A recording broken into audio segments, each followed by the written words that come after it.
Good evening. I declare this meeting of the Port Phillip City Council open, and I welcome members of the public that are here tonight. The City of Port Phillip respectfully acknowledges the Yalukut Willam clan of the Boonwurrung. We pay our respects to their elders, both past and present, and we acknowledge and uphold their traditional relationship to this land. Council has a local law that determines how this meeting will be conducted. There is a time allotted in tonight's agenda for public question time.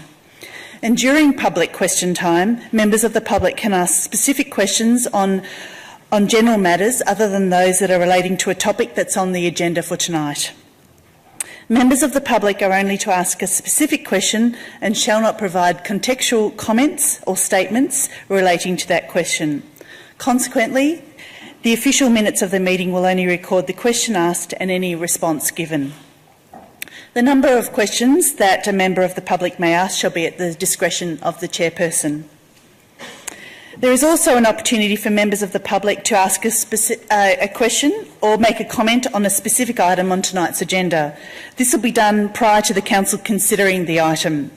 We encourage questions and comments from the public that are directed through the Mayor and not defamatory, abusive or objectionable in language or substance, but rather are presented in a spirit of mutual respect of the council and the community. And we ask all speakers to abide by the directions of the chair. If you wish to ask a question or speak to a report, please complete the blue form that's available at the table just outside the chambers and hand it to a staff member. And I encourage you to try and limit your questions and comments to around 3 minutes and to avoid repeating any points that have already been made by other speakers. Please note that all council meetings are now being live streamed. Live streaming and recording allows the community to watch and to listen to meetings in real time, providing greater access to council decision making and debate and improving openness and transparency. The live stream of this meeting is available on Council's website, and the recording of this meeting will also be available to view on Council's website after about 48 hours.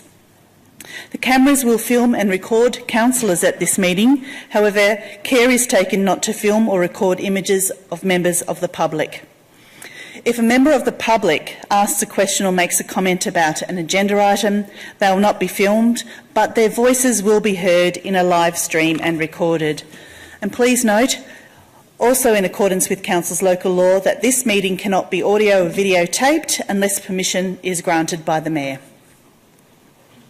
So we'll go to the agenda now. Item number 1, apologies. Councillors, we're all in attendance tonight, so there's no apologies. Item 2, minutes of the previous meeting. Councillors, the minutes of the ordinary meeting held on September the 6th, 2017 have been circulated. Are there any questions relating to these minutes?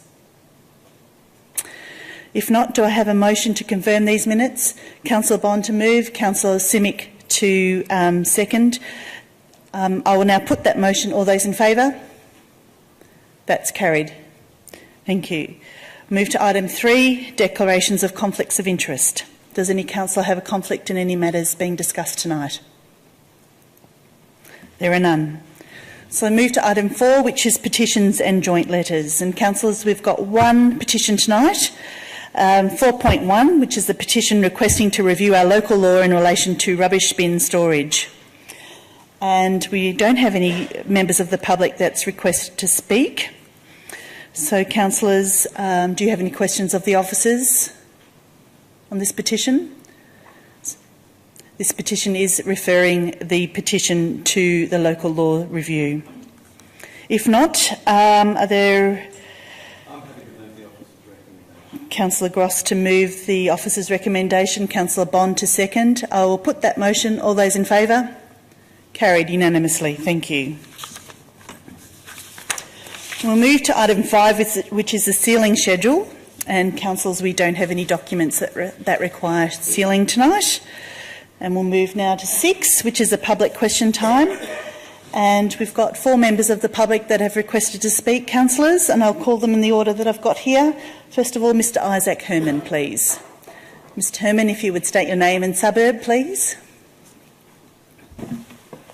Isaac Herman from Elwood. Good evening, Madam Mayor, councillors, council officers. In the spirit of consistency and good faith with the recent Inter-Metro Partnership Assembly and Council's own water, open space, climate change and towards zero and other sustainability policies, will Council embark on a policy of reducing toxic bitumen and other hard and impermeable surfaces with an increasing provision of green open spaces? At the centenary of the City of St Kilda's formation in 1957, just over 15% of the municipality was devoted to green open space. Today, the proportion for the entire City of Port Phillip is also just above 15%, though our population may have doubled and is rapidly expected to double yet again by 2050. Neither Melbourne as a whole nor the City of Port Phillip will continue as desirable living places without the provision of new green, open, healthy space. Will Council ratify and fast-track its own 1998 Elwood Canal Master Plan and the 2003 Elwood Canal Management Plan, which both resolve to convert a significant portion of Tide Street, both in length and width, into parkland? Residents currently also seek a traffic calming design for the street. Unnecessary bitumen surfaces whose carcinogenic runoff choke the canal have to be reduced. Will Council, in keeping with its runoff reduction goals, target redundant roadway portions and car parking? One obvious opportunity for this type of improvement awaits in the form of Elwood's Broadway's thousands of square metres between Milton and Shelley streets that should be converted into a central plantation or suitable water-sensitive drainage swale down the middle of the road. This part of existing roadway is not used for either traffic or parking. Will Council examine and prioritise this green conversion? Will Council now create a list and program that targets similar surfaces for greening? Thank you. Thank you, Mr Herman. There was quite a lot of questions there. Mr Walters, are you able to see how you go with answering all those questions? Through you, Madam Mayor. I can answer a couple of them, and I have to take some on notice. With respect to the concept of changing roadway and other or redundant roadway to green open space, that's something that is certainly under examination on a opportunistic basis as we move forward. And Mr Herman mentioned Broadway, which is indeed a broad road that once carried a tram and is now paved surface. I have been advised previously that underneath Broadway is a type of paving called macadam paving, which needs to be treated very carefully with respect to undermining it through water. It needs to have a sealed boundary to it, so it's not as simple as simply stripping back the road surface and turning it into green space, but it is certainly something, a specific example where it will be considered in future plans.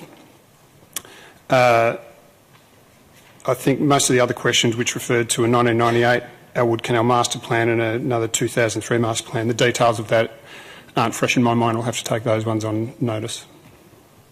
Thank you, Mr Walters. So I'll ask Mr Geoffrey Love, please.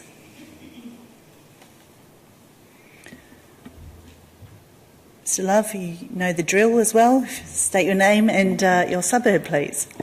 I do. Thank you, Madam Mayor and councillors. Geoffrey Love of St Kilda. Thanks for this opportunity for addressing you tonight.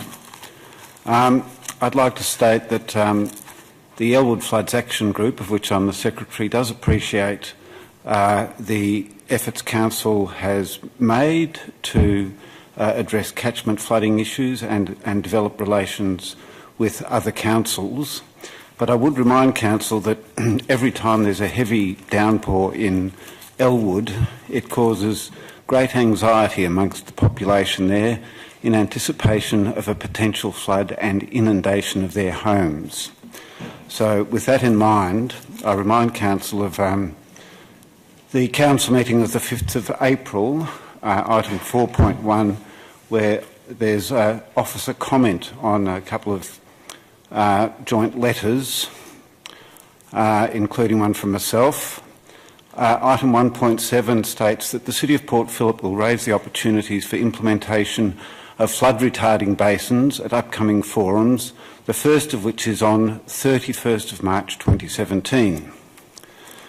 Also, on April the 19th Council meeting 2017, City of Port Phillip resolved to explore joint funding with Bayside Council for flood mitigation works at Elsternwick Park. In fact, item 8.6, 1.1.7 in particular, exploring co-funding of evidence-based and innovative solutions subject to future council budget processes. So, can the City report on the result of those discussions mentioned, the flood retarding basins at the upcoming forum, which was on 31st of March, and also can the City report on the progress of modelling, costing and 2017-18 budget allocations for flood mitigation works in Elsternwick Park in partnership with Bayside Council? Thank you, Mr. Love. I'll ask Mr. Walters to address that question, please. Through you, Madam Mayor. With reference to flooding in Elwood and the Elster Creek catchment generally, as Mr. Love says, at the ordinary council meeting on the 19th, council resolved to explore co-funding of evidence-based and innovative solutions as part of a whole of catchment management approach. This wasn't limited to Elsternwick Park, and as Jeff said, it's noted to be the subject of future council budgeting process, and there's no specific provision in the current budget for such co-funding, and the viability will need to be assessed as the proposals arise. Now, since that time, the Melbourne Water and the Four Catchment Council CEO Forum has been established, and there's a subordinate working group to that which has developed a draft action plan, and a recent community forum held on the 7th of September presented that for feedback from the community and others.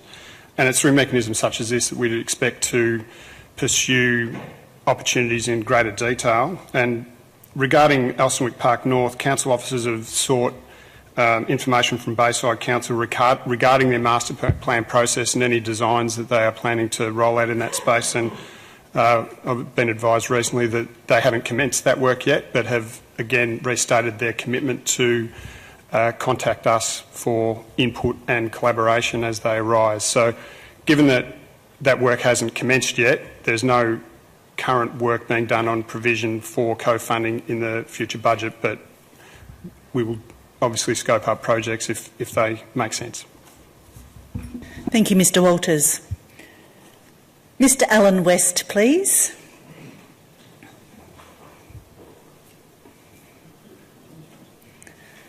Hello, Mr. West, if you would state your name and suburb as well, please. Alan West, St Kilda West. Madam Mayor, councillors and council officers. Madam Mayor, I have two separate questions to ask, so how shall I proceed? You can start with your first question, Mr. West. Stop on the first one? No, answer, perhaps mention both. Them both and we'll see how we go. Thank you very much. First, it's nice to see council had passed a motion to reinstate and improve the old protocols concerning the oversight of the sea baths. I have concerns for the status of council leases on public lands. My first question is, should not this level of best practice management adopted for the sea baths be extended to all council leases on public lands on the foreshore and environs? Secondly, I refer to two motions council passed in the last 2 months. On December the 13th, 2016, I quote, continues to progress scoping and project to review the architectural and social significance of buildings and places across Port Phillip. And then, on May the 17th, 2017, reaffirms the commitment to reviewing the heritage protection of socially significant places across the municipality that are currently not covered by a heritage overlay. My second question is, specifically, has this promised audit actually commenced? If not, is there an actual date when it will physically commence? Thank you. Thank you, Mr. West. I think we'll ask Mr. Carroll to answer the first question? Oh no, Mr. Who can answer the question on the leases? Mr. Borg?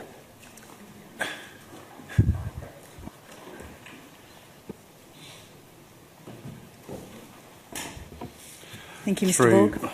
Through you, Madam Mayor, I will answer in part, and I believe Mr. West is referring to any applications on council leased land, or it's a committee of management, I'm assuming. On the foreshore, it was. On the foreshore in particular, and the matters of which they're reported, rather than decisions being made under delegation, they'd be made by council. Now, that is okay in some instances. In some instances where council is a public land manager, or where developments and cost of developments are less than $1 million, they don't trigger planning approvals. So they don't all need to come through council, but they will go through council in some form, through whether it's a community engagement process or whether it's through a project and an explanation of the project. Thank you, Mr. Borg. And the second question of Ms. Turgeon, please.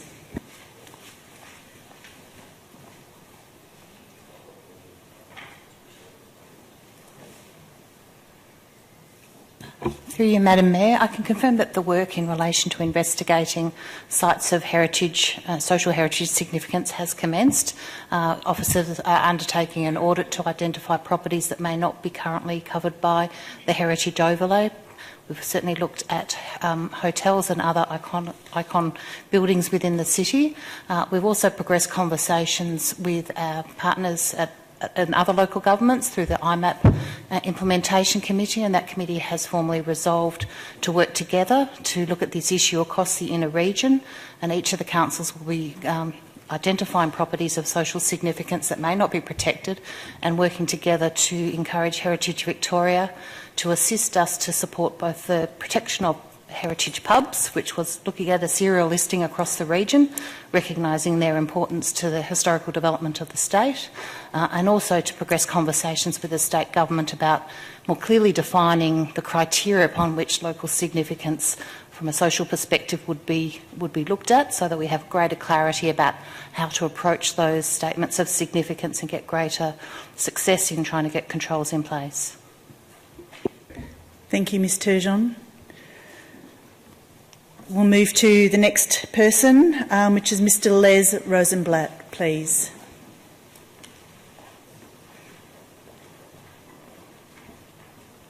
Hello, Mr. Rosenblatt. Hello, good evening. Please, can you state your name again? And my name is Leslie Rosenblatt, and I reside in the ward of Canal, Elwood. Yes. I had an opportunity today to spend some time reading Council's audit and risk reports, and also the financial plan, the 10-year financial plan. And I have a question relating to the 10-year financial plan. In that plan, you identify several financial risks and itemise them. Your most significant one being rates capping, and other financial risks included are more subdued property development, lower than expected parking revenue, uncertainty regarding Fisherman's Bend, and the possibility of future unfunded defined benefit superannuation call occurring, as well as future reductions in funding from other levels of government and a major unexpected asset renewal issue. They are the only financial risks that are listed in your 10-year financial plan as considerable financial risks.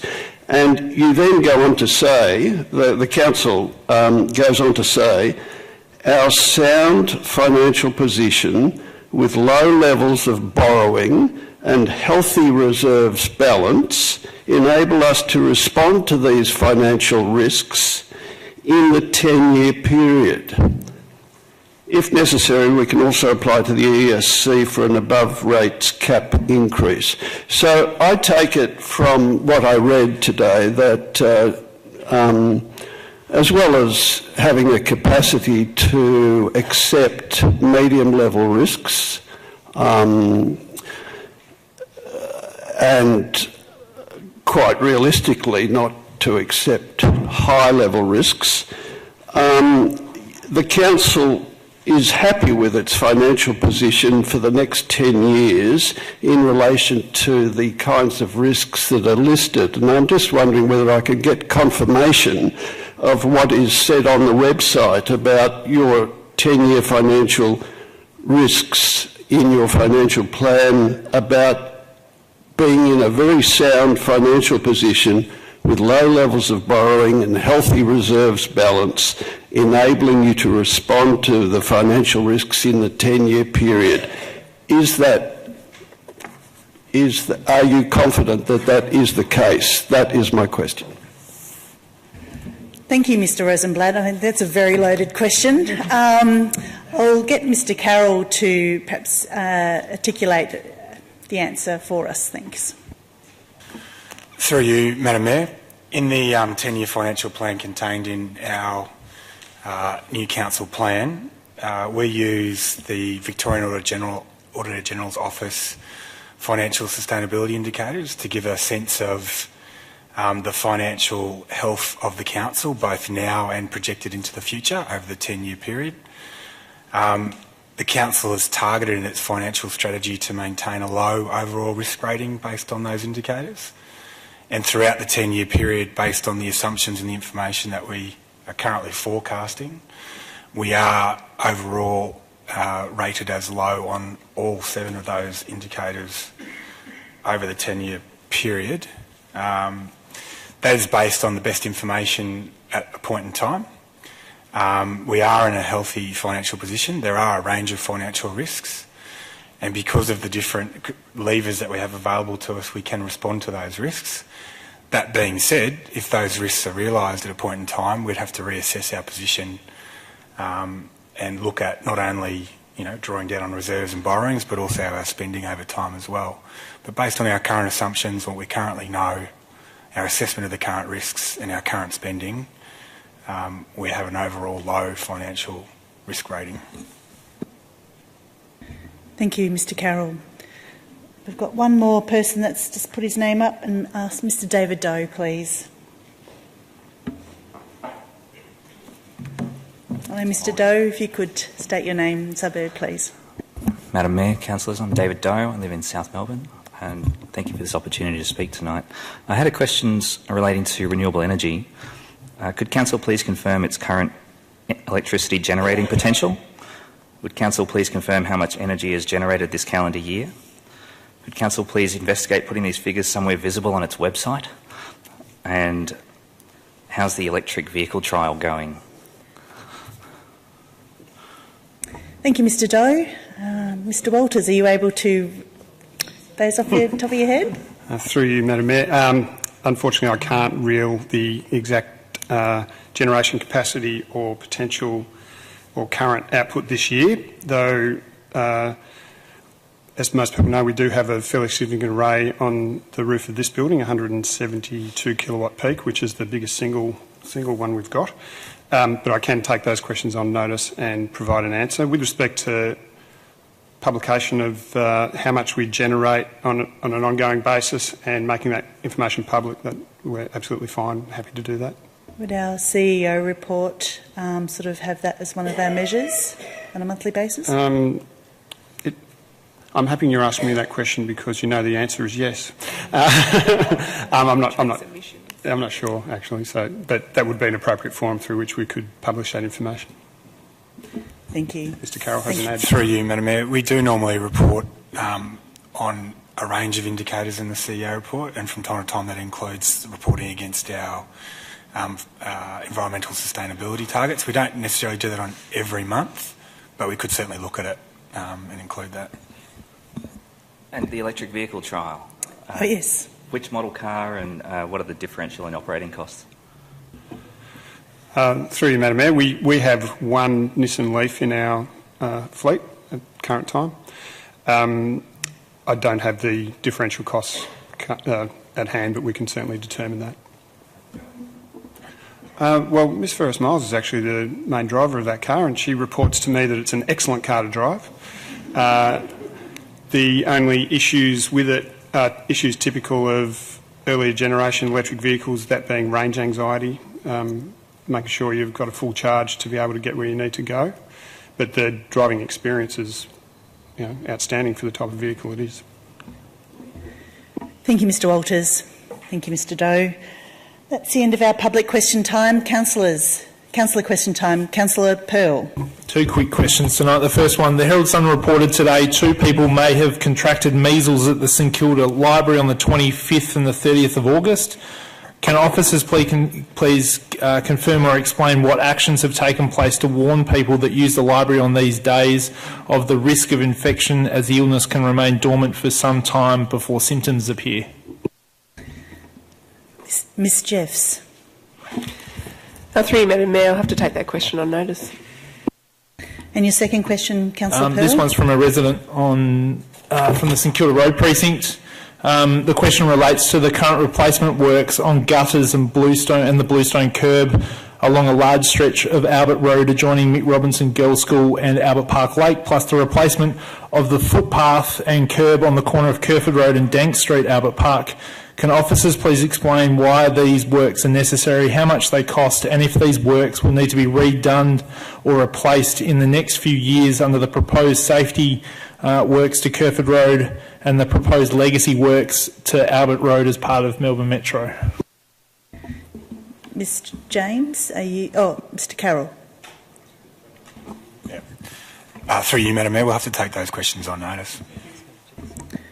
Sure, thank you. Councillor Simic, you have a question? Thank you, Madam Mayor. I've got a series of questions, if that's okay. On the 6th of September, Minister Foley announced that the government will extend truck curfews on Beach Road from September in an effort to improve safety and reduce traffic.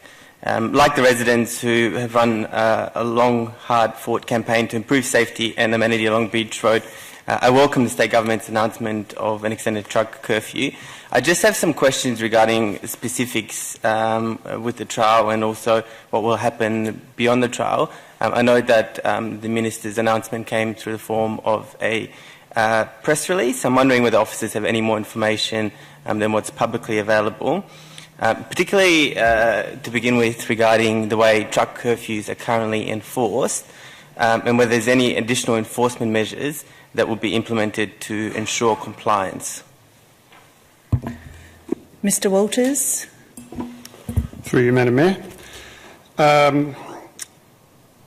With respect to enforcement of the curfew, I'm under the understanding that Vic Roads officers will monitor the compliance to the curfew. Whether that leads to penalty notices being issued to truck drivers, I'm not certain, but the details are still, we're still awaiting the fine details of how Vic Roads will implement the trial, including the commencement date. We're not certain of the exact commencement date at this point in time.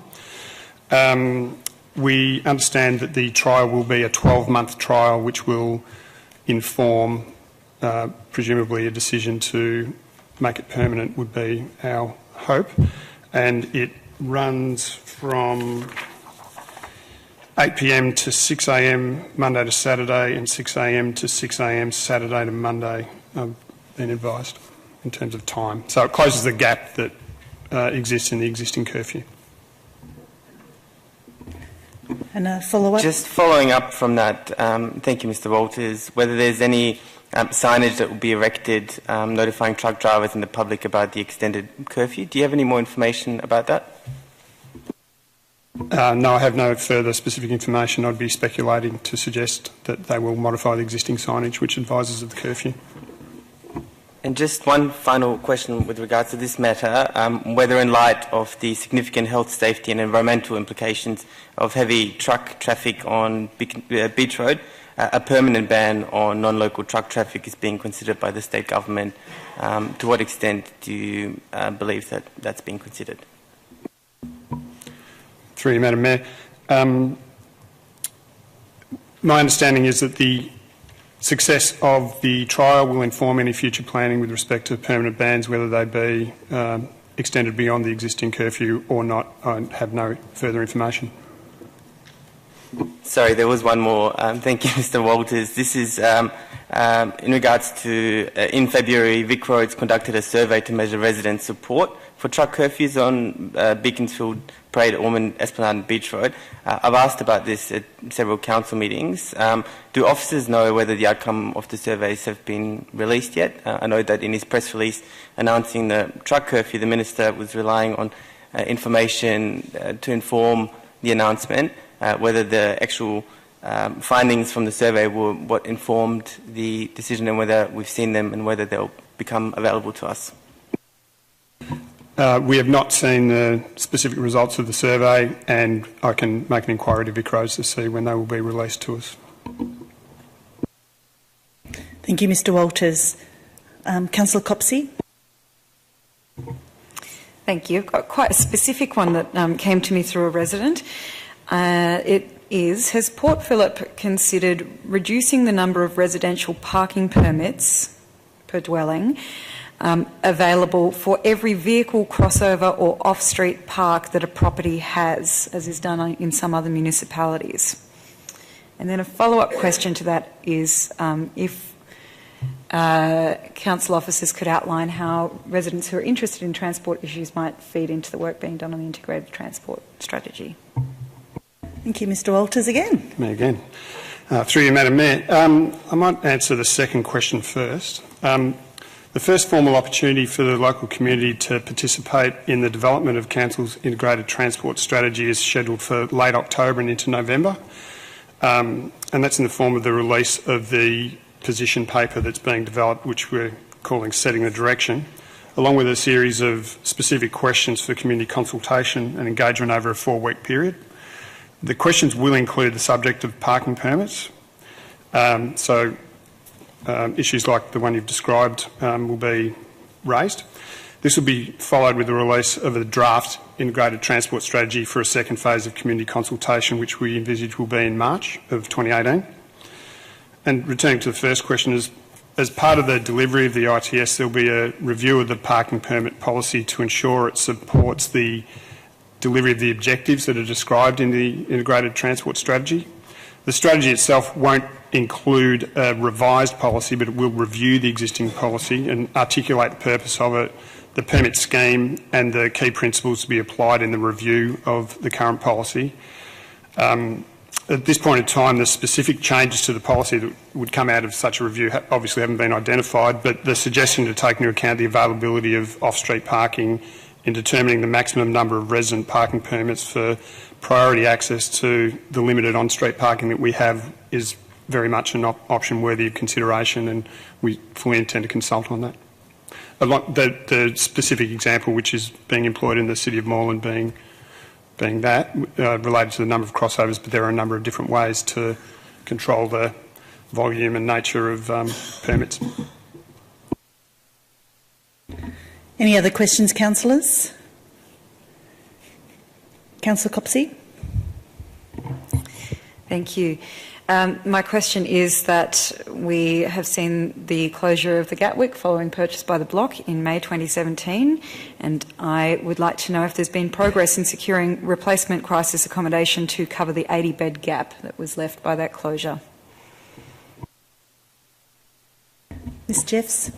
Through you, Madam Mayor, Council's role in relation to the Gatwick at the time was firstly the enactment of our rooming house protocol. So the main priority was to bring all the relevant partners together under that protocol to ensure that the residents of the Gatwick were provided opportunities for alternative housing. We do that for any rooming house that is due to close. And I would just say that even though the Gatwick was known as a place of last resort for housing, it's not necessarily meant that it was a crisis accommodation for the whole facility, so it's just important to note that. Secondly, Council has a role in and is a local government leader in the space of affordable and social housing, and particularly in partnership with our community housing providers.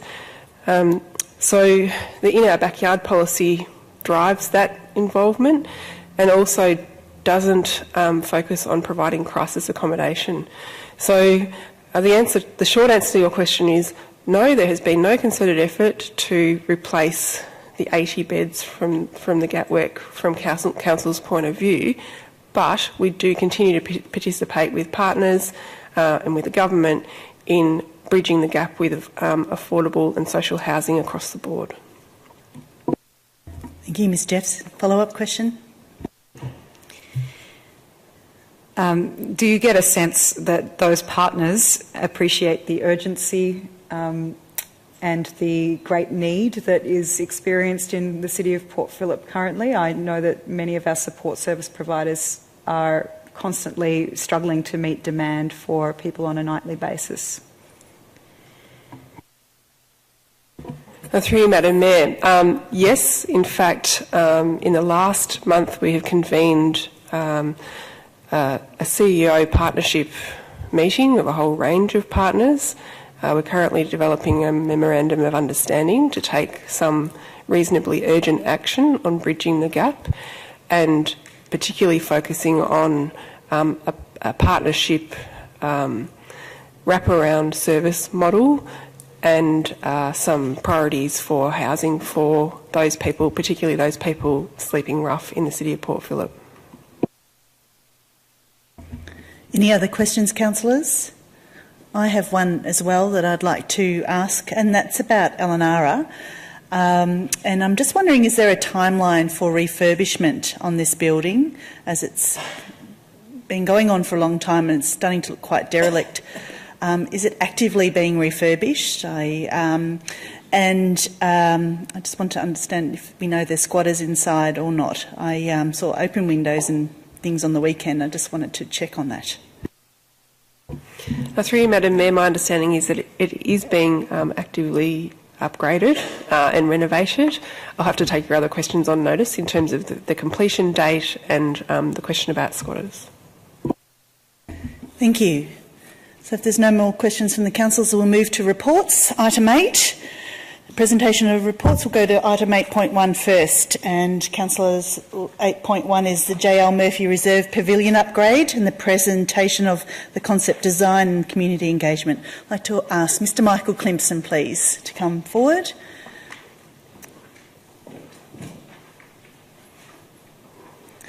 Welcome, Mr Klimpson.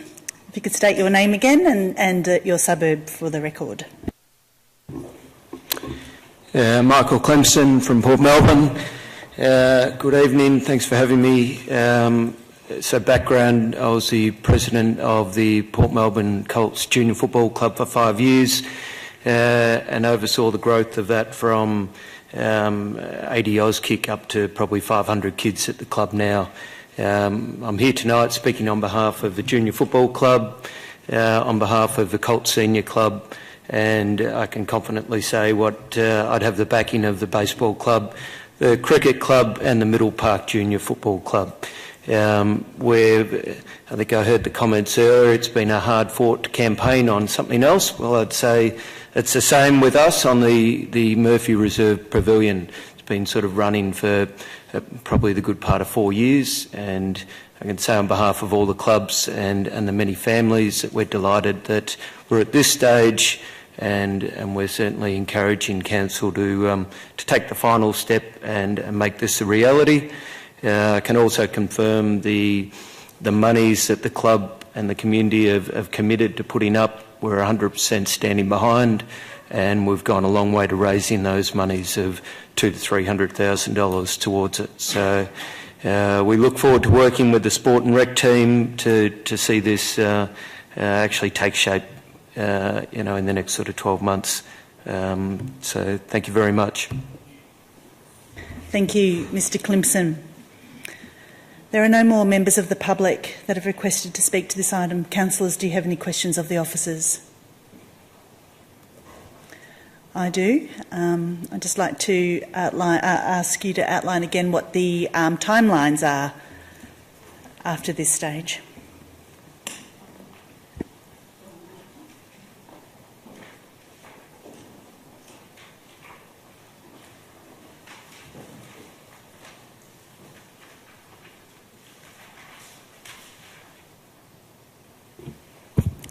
Through you, Madam Mayor. Subject to Council's decision tonight, we will go into a 9-week period of detailed design, working with the clubs over the finer details. Having said that, we've already done a lot of detailed work, even though we're at the concept stage, because there were an awful lot of requirements that we had to meet with all the sporting codes, and there's been 16 months' worth of consultation with the clubs. At the same time, we'll be submitting a planning permit application, which is required under the planning scheme, and that'll happen in October.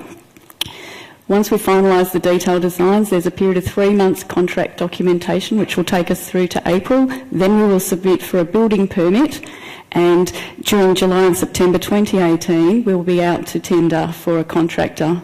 The works themselves will start subject to Council's awarding of that tender in around October next year, and will take 12 months.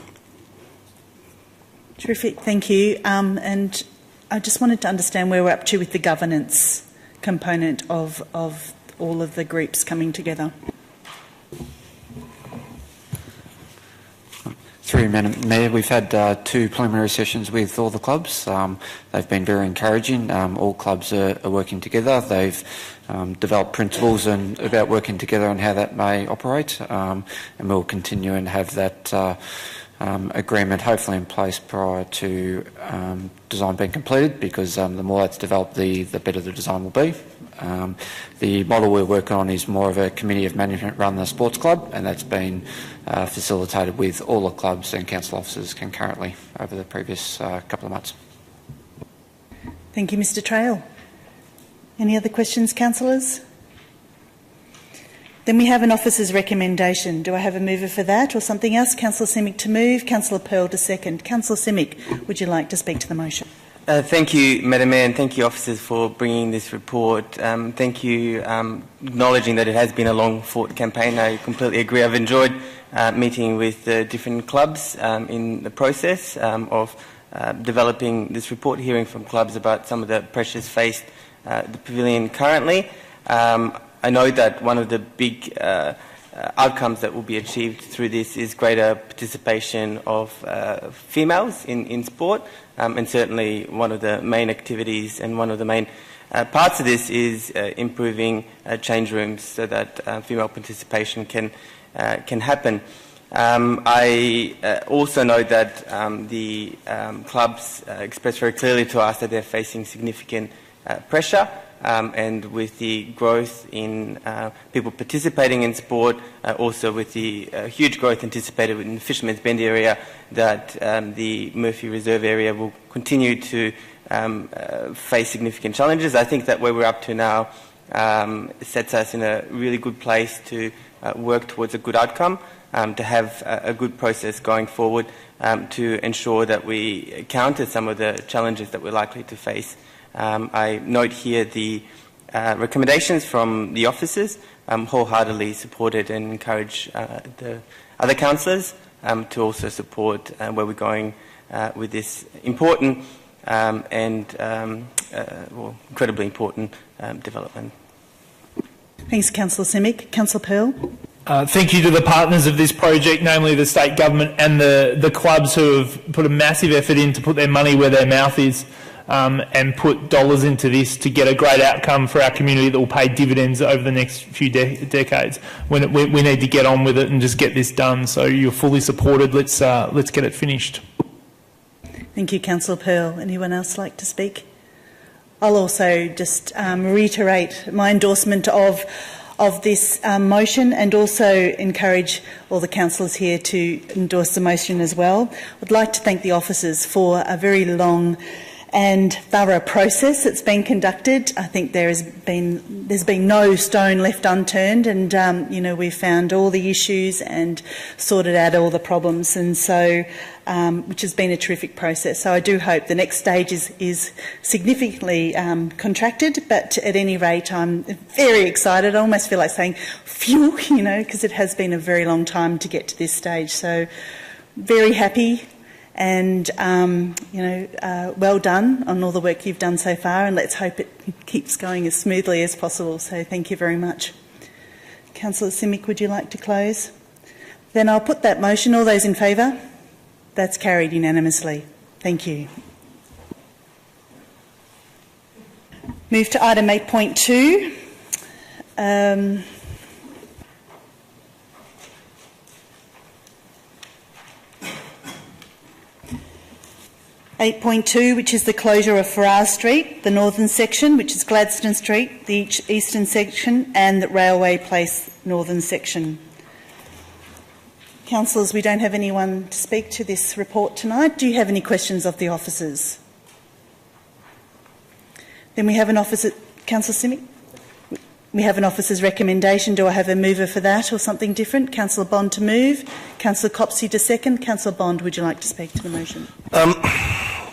It's probably testament to the outcome we've managed to achieve here that there is no one here to speak to this here tonight. I know that on previous occasions when this has come to council, it's been quite a controversial topic. I guess it's worth noting the reason this has come back to us. We originally requested that the state governments, through a ministerial amendment, close these roads, and they refused to do so, instead putting it back onto council to go through the process of closing these roads, which is going to slow down the process of implementing the park down there in Ferrars Street in Fisherman's Bend. But it's the process before us, so we're certainly happy to do the work on behalf of the state. Thank you, Councillor Bond. Councillor Copsey, would anyone else like to speak? I'll also just say this is a really important step to realising our vision for the Montague precinct, and I think we can't forget that and lose sight of that. This road closure will more than double the size of the park that the council, in conjunction with state government, has purchased, so it's incredibly important, and that our community will actually enjoy forevermore. So it's a really huge step forward, and I'm certainly endorsing this motion. Councillor Bond to close? No? Then I'll put that motion. All those in favour? Carried unanimously. Thank you.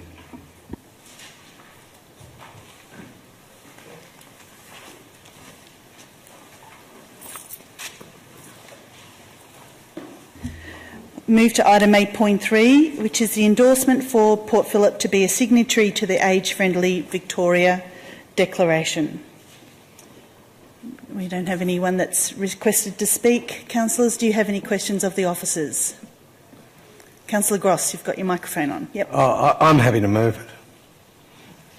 Okay. I can't see any other hands up, so that's fine. Councillor Gross to move. Councillor Crawford to second. Councillor Gross, would you like to speak to your motion? The genesis of this resolution commenced a year or so ago with the MAV, and it's a resolution regarding a declaration of age-friendly Victorian response with the state government and with the MAV, and councils are invited to support it.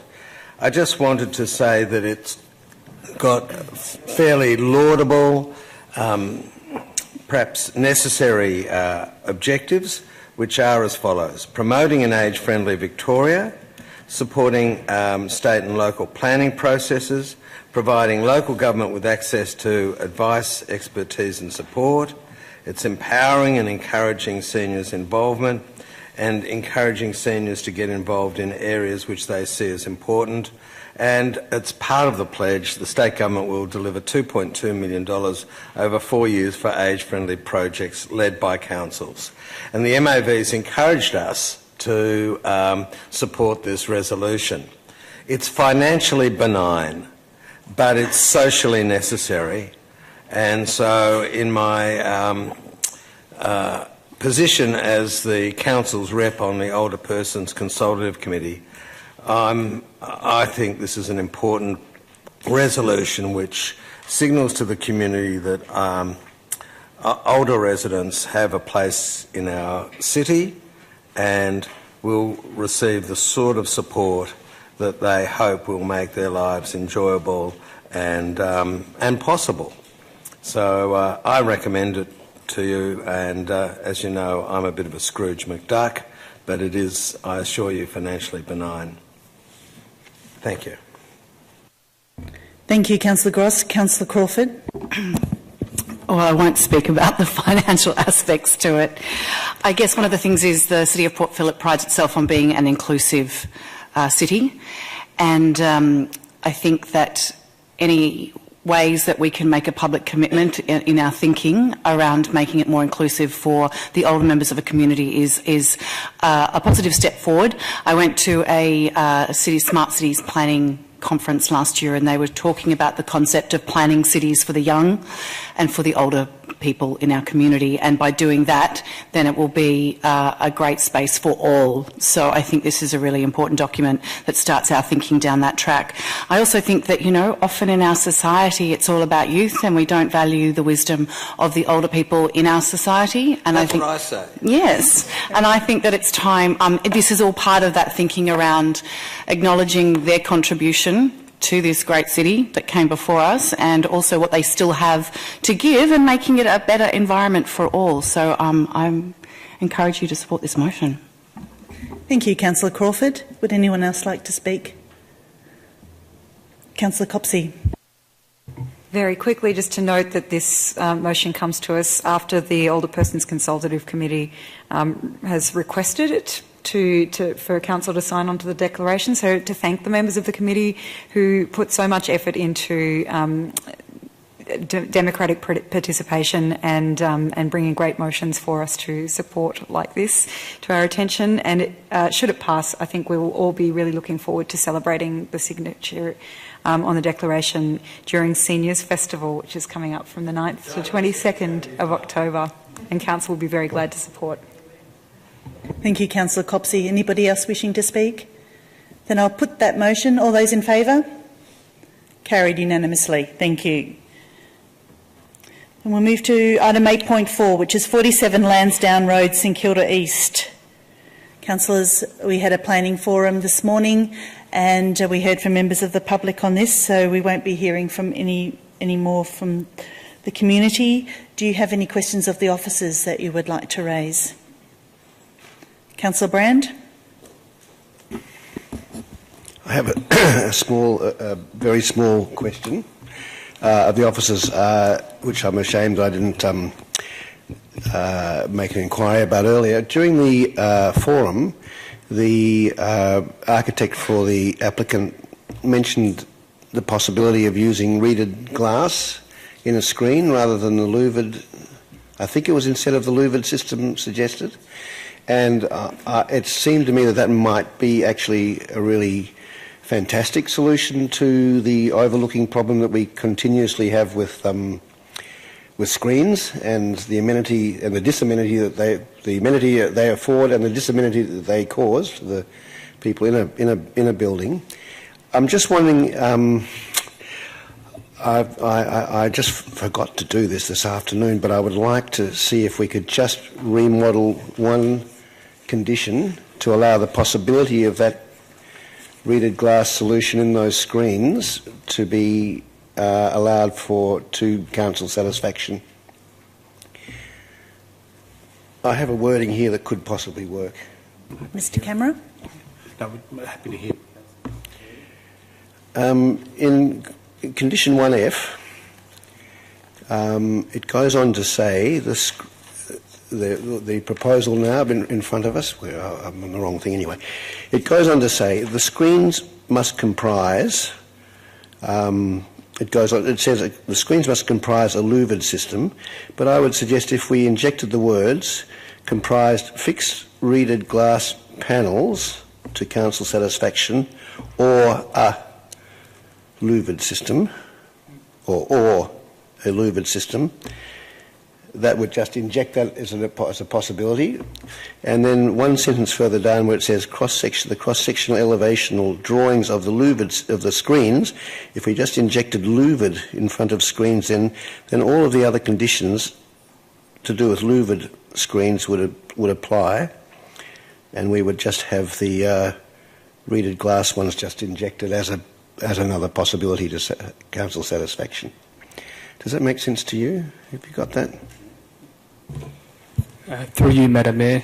Yes, that condition could work. We would firstly need to see the glazing to make sure that we are satisfied that it is able to ensure there's no unreasonable views and that it's ongoing as well. So, the flexibility with that condition would be able to address that, and it would be to our satisfaction, so we could do that. they could be added as I suppose, an alt motion. Well, can I foreshadow an amendment to the Yes. the officer's recommendation? So are there any further questions, councillors? If not, Councillor Gross has foreshadowed an alt motion. Go ahead. Councillor Brand.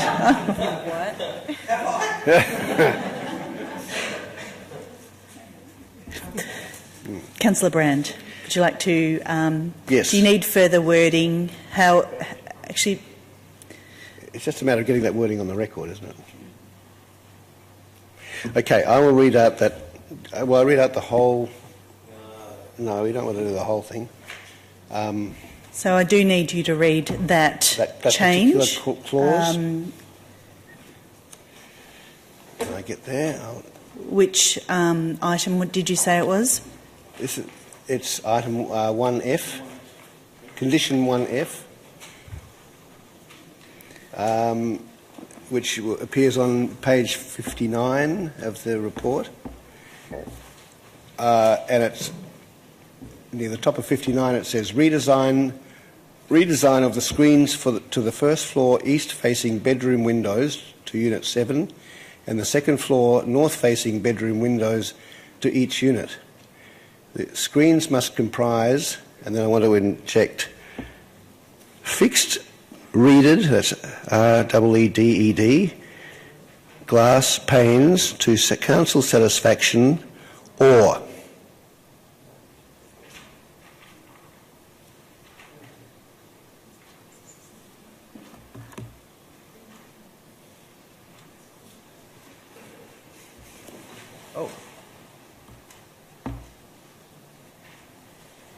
it's... sorry about this.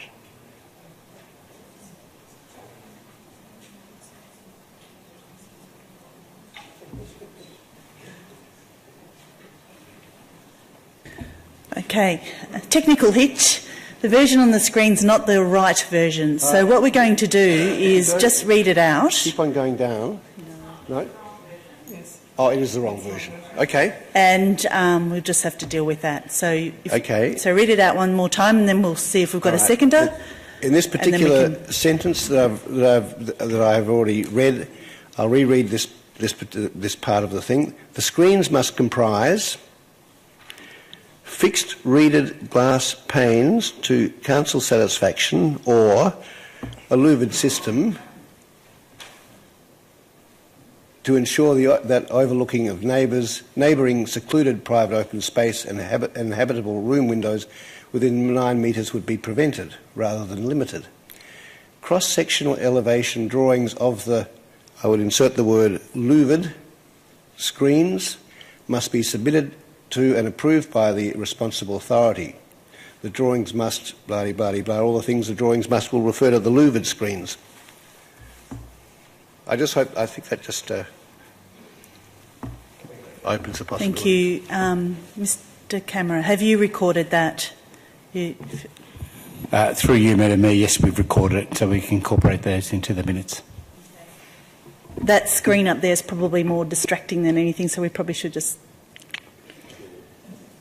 Now, so Councillor Brand has moved an amended motion. Do I have a seconder? Councillor Copsey to second. Councillor Brand, would you speak to your motion? Yeah, I'm sorry to... it's only a very minor element, but one of the problems with the overlooking provisions in our planning scheme is that it causes so many new buildings to have ridiculous tall screens that make it that really cause a lot of disamenity in each room. And it's a constant problem that we have, because we do want to prevent overlooking to neighbouring properties, and most of them cause darkness or no view at all. But this reeded glass solution, which we saw this afternoon or this morning, actually offers all the amenity of full daylight and full sort of colour vision of what's out there without actually being able to tell what it is exactly. It's a fractured sort of image. And it just struck me as a moment of insight there that this was actually a really brilliant solution to an age-old problem that we have in this particular part of our planning provisions. And I just think it was suggested here, maybe it should be given a go here. I'd like to see it used more often if it in fact meets council satisfaction, which is the clause in here that needs to be tested. Thank you, Councillor Brand. Councillor Copsey, would anyone else like to speak to the motion? No? Then I'll put that motion. All those in favour? That's carried unanimously. Thank you. We'll move to item 8.5, which is 253 to 257 Normanby Road, South Melbourne. Yes. We have no speakers to this report. Councillors, do you have any questions of the officers?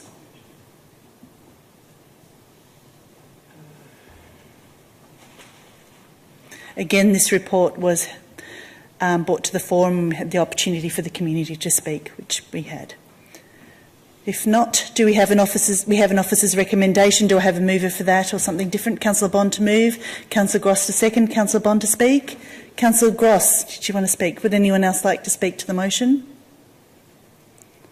No? Then Councillor Brandt. Yes, there was an offer from the proponents of this application to enter into ongoing discussions with council before they go to a compulsory meeting at VCAT, and I think that our resolution here isn't going to affect that, but I think that opportunity. But I think it's very important that it gets taken up.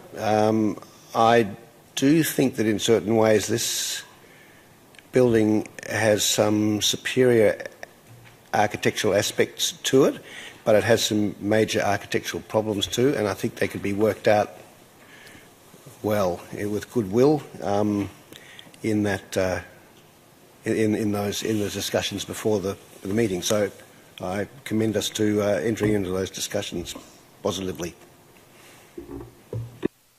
Thanks, Councillor Brand. I'll also mention that we have a very strong vision for the future in Fisherman's Bend, one that's being inclusive of affordable housing, and they certainly fell short of the mark there. So I encourage our officers to continue the discussions, and also overshadowing. So the building in its height and its massing is overshadowing some overspace, which I don't think we can tolerate. So I certainly endorse what Councillor Brand has said. So we do. Just go back. So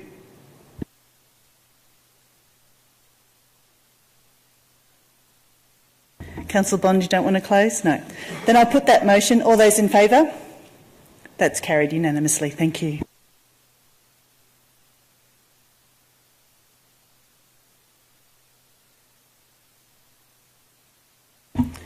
Move to item 8.6, which is the consideration of the panel recommendation and adoption of the amendment C122, St Kilda Road South.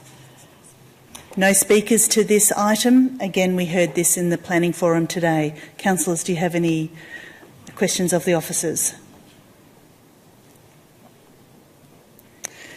There are none. So we have an officer's recommendation. Councillor Copsey, you would like to move that or something different? Yes, I'd like to move an alternate recommendation. If you could please read that out. So it's as per the officer's recommendation, but with the new points inserted at 1.8 and 1.9. And they're a little lengthy, so just bear with me. 1.8 notes the following strategic work, which will progress more detailed planning and urban design outcomes for the St Kilda Road South precinct and residential hinterland areas. A St Kilda Road South Public Spaces and Linkages Opportunity Study to commence in January 2018. This will include detailed planning to realise public space opportunities along St Kilda Road and the implementation of green links identified in the framework, a review of the residential zoning in the area immediately west of St Kilda Road as part of an updated municipal housing strategy to commence in early 2018, And 1.9, in Attachment 6 in Schedule 27 to the Design and Development Overlay, modify the precinct-wide requirement to include reference to fine-grained neighbourhood character in addition to heritage as follows. New development with frontages to Vale, Blanche, Market or Charles Streets or Waterloo Crescent is required to respect the fine-grained heritage and neighbourhood character of these streets by providing an appropriate transition in scale and ensuring development on larger sites expresses the fine grain of the street on these frontages through scale and articulation. Thank you, Councillor Copsey. Do I have a seconder? Councillor Brand. Councillor Copsey, please speak to your motion. Yes. So just briefly to say, we've had community feedback all through the process of progressing C122 regarding the walkability and accessibility of the precinct and also of open space opportunities and improvements to the public realm. So this, what this alternate recommendation is seeking to point out is that we hear this community feedback. We have a plan to address the points that have been raised, and we have a timeline in which we will do so. The nature of a strategic planning instrument like C122 is that not everybody is going to get everything that they want, but what I'm seeking to iterate to the community members who spoke with us today at the forum is that they have been heard, their queries haven't fallen on deaf ears, and that we have a plan to action them. Thank you, Councillor Copsey. Councillor Brand. Yes, I just second those words and say that these the new point 1.8 is all about preserving those opportunities to continue to work on the finer grained design, urban design of St Kilda Road South in particular, with some purpose and some requirement that we do it. And 1.9 is again about preserving. It was pointed out that there was quite an emphasis on the area behind the western side of St Kilda Road, a lot of emphasis on the heritage character of the area, when in fact there wasn't very much actual nominated heritage, designated heritage in the area. And we've taken that on board and made sure that it's not just the heritage character, but also the neighbourhood character, the fine-grained neighbourhood character of the area is actually protected, even if it isn't formally and officially heritage. And I think it's a little. I think these two additional points do indicate, I guess, the ongoing participation of community members in this process, which has been going a long time, as Councillor Copsey said. And I guess I would like to say there have been two groups in particular that made enormous and long-standing and ongoing contributions to this amendment, C122, which has become almost famous now because it's just gone for so enormously long. JAG, the Junction Area Action Group, has been an extraordinary advocate for what's gone into this amendment, and CAP, the Community Alliance of Port Phillip, has been absolutely dogged all the way through and insightful, and both groups have been, I suppose, urging us to larger and sort of greater visions of this area and deeper protections and greater understanding of what we're doing there, and we thank them both very, very much. And I think that we've ended up with something which, given the circumstances, is a pretty good product. I wish it was much more ambitious, but the most important thing about it is that it was essential that we do it as quickly as possible, and we've done it, I think, as quickly as possible, but it's been very slow. It's been absolutely essential for this area to have this, and now we've got it bedded down. We can think of, wider, broader, longer-term visions as we go. But now, at least, this is protected, and with a viable and positive vision of what this whole large place from St Kilda Road and Wellington Street can be in the future, and something to guide us and something to help us protect its values. Thank you, Councillor Brand. Councillor Simic. Thank you, Madam Mayor. So I wanted to just take a moment to thank Councillor Copsey, Councillor Brand and Councillor Bond, the Lake Ward councillors who've spent a significant amount of time working on this in particular, feeding back to the rest of the councillors, making sure that we're all across the detail. This is work, as councillors have already outlined, that preceded our time on council, the new councillors in particular, and I know that Councillor Bond, Councillor Voss did have involvement with this beforehand. It's complicated work. There's some in excess of 500 pages in the reports, in the agenda, which I'm sure everyone would have seen. The officers in particular, over a long period of time, have been dedicated to community consultation. Helen Hallidays and Kay O'Connors and true heroes of this process, and people who've contributed significantly and improved it. I think that the alternate recommendation, which came out a result of discussions that we had today, strengthens the work and puts us in a really good place, adopting the panel's recommendations and moving forward in this area. So I'd really like to thank the ward councillors, the officers and people involved in the community consultation. Where we've ended is not perfect, but I think it gets us much further ahead to ensuring there's protections for people for living in the area and building in the area. So thank you. Thank you, Councillor Simic. Would anyone else like to speak? Councillor Bond. It's fair to say C122 and St Kilda Road South is the reason I'm on council. I think it was years in action by previous councils, and some highly inappropriate development in that area created the environment in which I got elected to the City of Port Phillip back in 2012.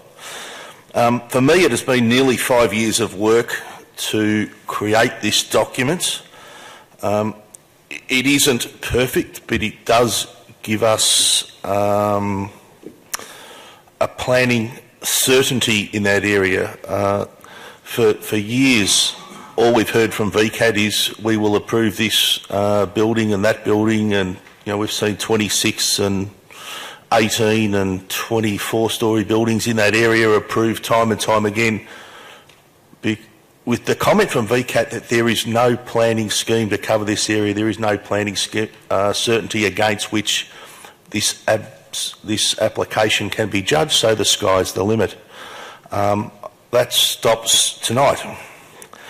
I guess for Jag and Kay O'Connor in particular, this is about 10 or 15 years in the making. I think it was, I've heard many times you say it was in the early 2000s that you first started hoping for some sort of planning scheme certainty in your area. So, for your efforts over probably about 15 years, longer than anyone else in this process, we thank you for this outcome. Would not have been possible without you, Kay. You're a treasure.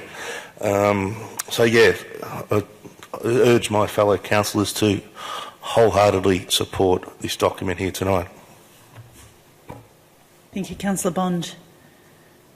Any other questions, councillors? Any other speakers? Thank you, Councillor Gross. So I can remember running on this issue 5 years ago in the late Junction Ward, and I lost. And we just have to remind ourselves how corrosive the delay has been, because in the interim, there's been some shockers that have been thrown up. And I think it's important to congratulate this council on getting it through, and councillors Bond and Voss for their pioneering work. But we do have to ask ourselves some hard questions about how long it takes. And we can't answer them on our own because it's part of the state planning process, which is exhausting and gesundheit, and exhausting and demanding, but glacially slow. And it's made it very difficult for the defenders of the junction and people who have aspirations for the junction, given that some shockers have been thrown up there. Thank you, Councillor Gross. Any further speakers? Councillor Copsey, would you like to close? Yes, just to echo the real need for us to progress this tonight. It's very, very important to finally provide some guidance for appropriate development in this precinct. It's facing significant development pressure and it has been a long time coming. Just to thank the officers for their ongoing really hard work in making sure that this was an engaged process. The previous council for all their hard work in progressing this important document, and especially the community members who've stuck with it from probably before it started. And let's hope that once it's off our desk, it goes speedily across the other desks that it needs to grace before it's finally adopted. Thank you, Councillor Copsey. So I will now put this amended motion. All those in favour? Carried unanimously. Thank you. Well deserved. Thank you. Now we'll move to item 8.7. Now, councillors, we've got 2, 4, 6, 7 members of the public that have requested to speak to this item, 8 actually. I'd like to ask Mr. Peter Moriartis. Mr. Bruce Wyatt, please.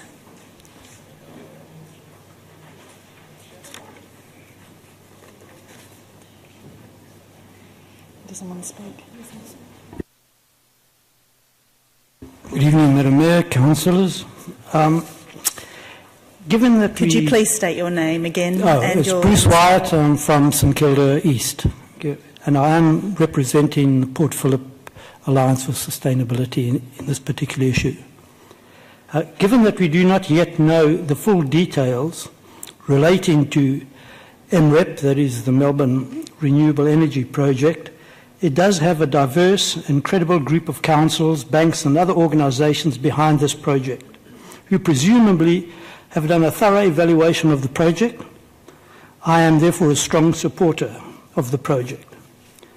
Participation in this venture should go a long way to meeting Port Phillip Council's towards zero commitment, which has made little progress to date. I refer to item 6.2, timing risk, in the document. While there are understandable risks in participating in an initiative such as this, it would, in my view, be a cop-out for Council to procrastinate and wait until something better comes along, and rather than let others take the risks. Clearly, if everyone took this approach, nothing would ever get done, especially relating to producing renewable energy and mitigating climate change. In particular, though, I would like to know what underlies the statement in item 7.4 of the document relating to the LGC contract under financial implications. And I quote, commits Council to an ongoing, and I stress, higher energy spend than a business-as-usual approach. How much higher? Thank you. Thank you, Mr. Wyatt. A councillor may take up your question.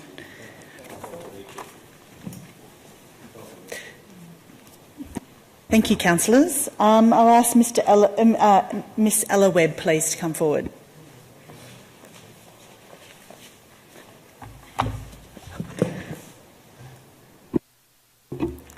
Hello, Madam Mayor and councillors. I'm Ella Webb from South Melbourne. I come to you today simply to urge Council's continued support for and full participation in the Melbourne Renewable Energy Project. It is a project that will benefit people across Victoria and will be an important step on delivering Port Phillip's promise of carbon neutrality by 2026. We need so much more renewable energy in our grid to power our homes, our businesses, our transportation and our cities at large. Particularly in Victoria, we are long overdue for an upgrade on the antiquated and destructive technology of decades past to the innovation, performance and power the future promises and continues to deliver on. We have just learned this winter is the warmest ever recorded in Australia. We are constantly seeing these climate records smashed locally and globally, and more we are witnessing the dire consequences due to our lack of inaction on due to our lack of action on climate change and the havoc it is wreaking both on the environment and civilization. As a coastal city, our beautiful Port Phillip may very well be incredibly vulnerable to some of these dire consequences, particularly flooding and sea level rises. It baffles me that with such massive stakes, leadership on this issue is so hard to come by. Please do not allow this opportunity to show such leadership and help bring a fantastic boost of renewable energy slip through your fingers. This council will be undoubtedly remembered fondly for decades to come should you proceed and be part of making this project a great success. Similarly, our community, who overwhelmingly support a clean energy future for Victoria and Australia, will surely be dismayed and angered if we back away now. Thank you, Ms Webb. Mr David Doe, please.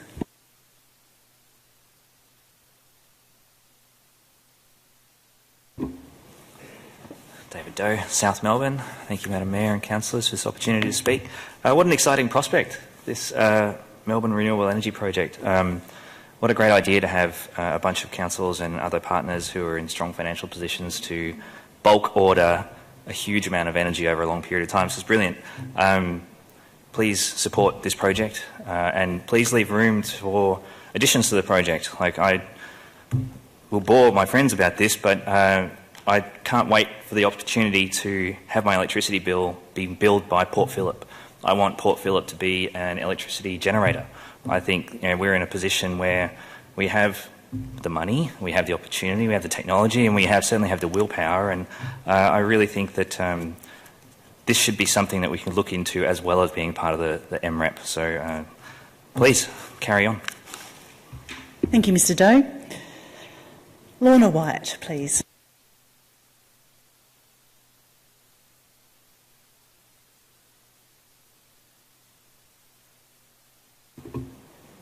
Lorna White, St Kilda East. Madam Mayor, councillors, council officers, thanks for the opportunity to speak to this report.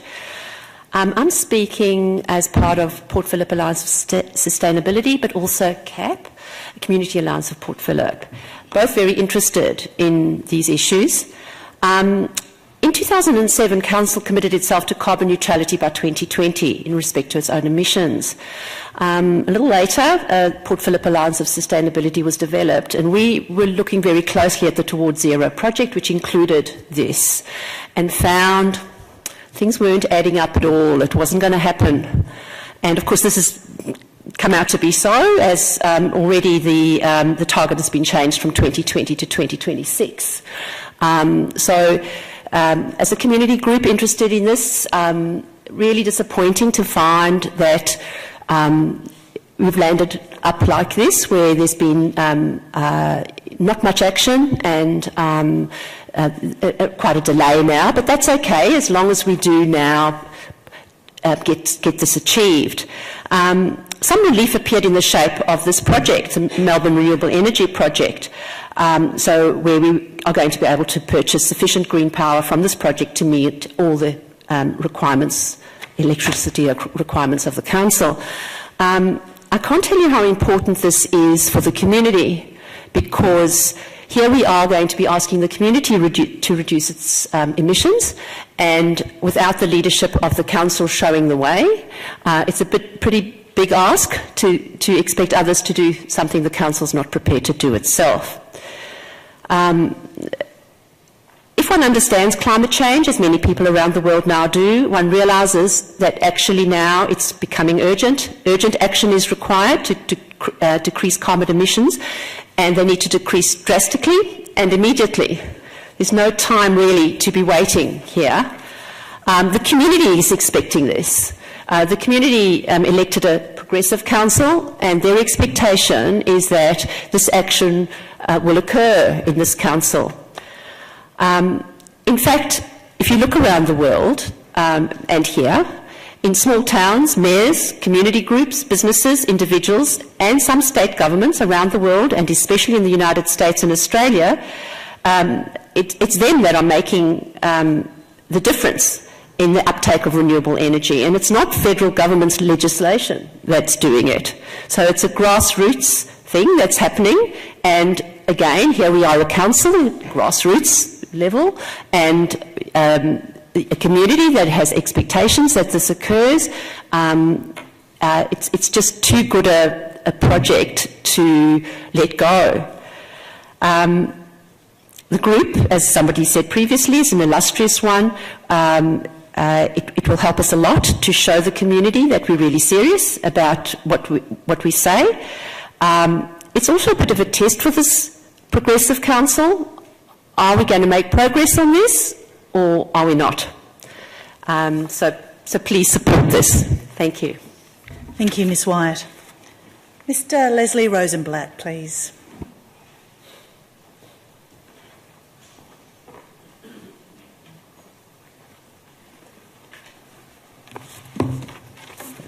Good evening again. Leslie Rosenblatt from Elwood. I think I established earlier in a question that I asked in public question time that Council's financial position is pretty healthy, and I'd like you to remember that when you come to consider this in confidence, particularly as there's very little in the report that mentions anything negative. 6.2 mentions a timing risk about volatility in the national energy market. But we all know that there's a lot of volatility in the national energy market, and now is the time to grasp the nettle.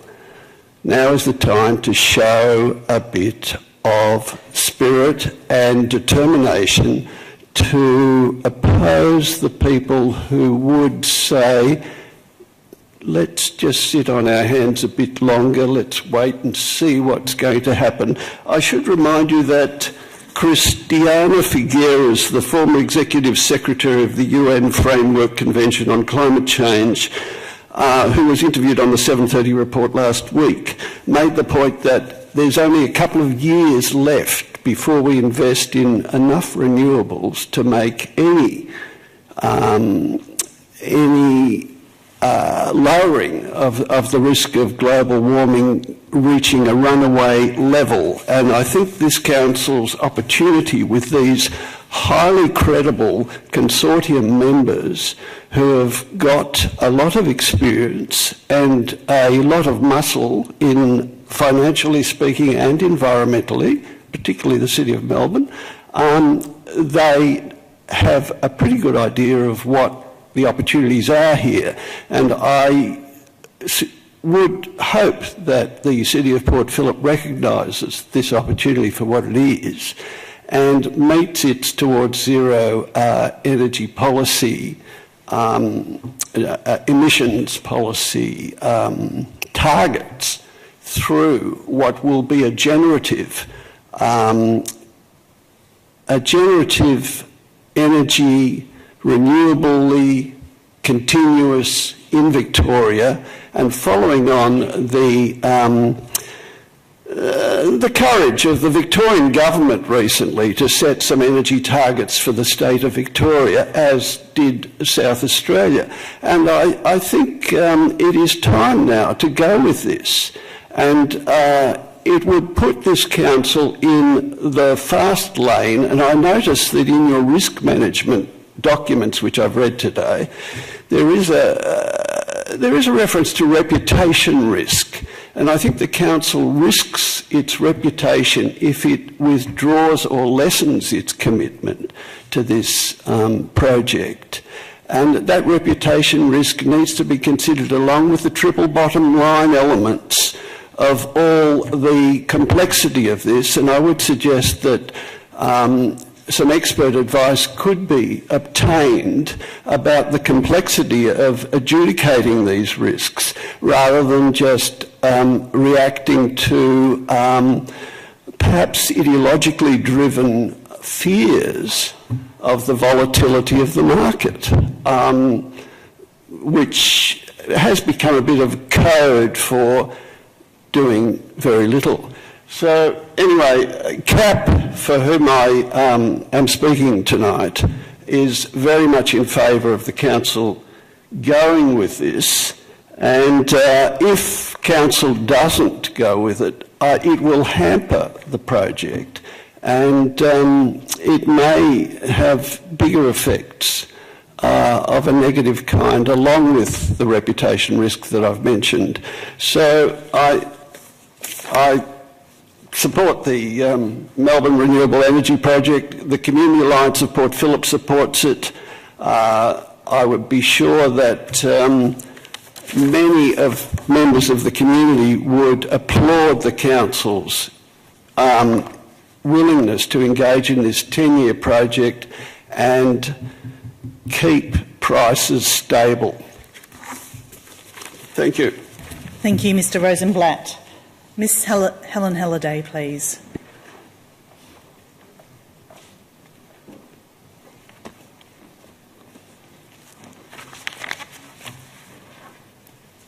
This chair's awkward. Thank you, Madam Mayor. Helen Halliday, Balaclava. I'm actually speaking on behalf of PASS, and because my husband Jack is in hospital, I'm really taking his role in our little group that's concerned with sustainability.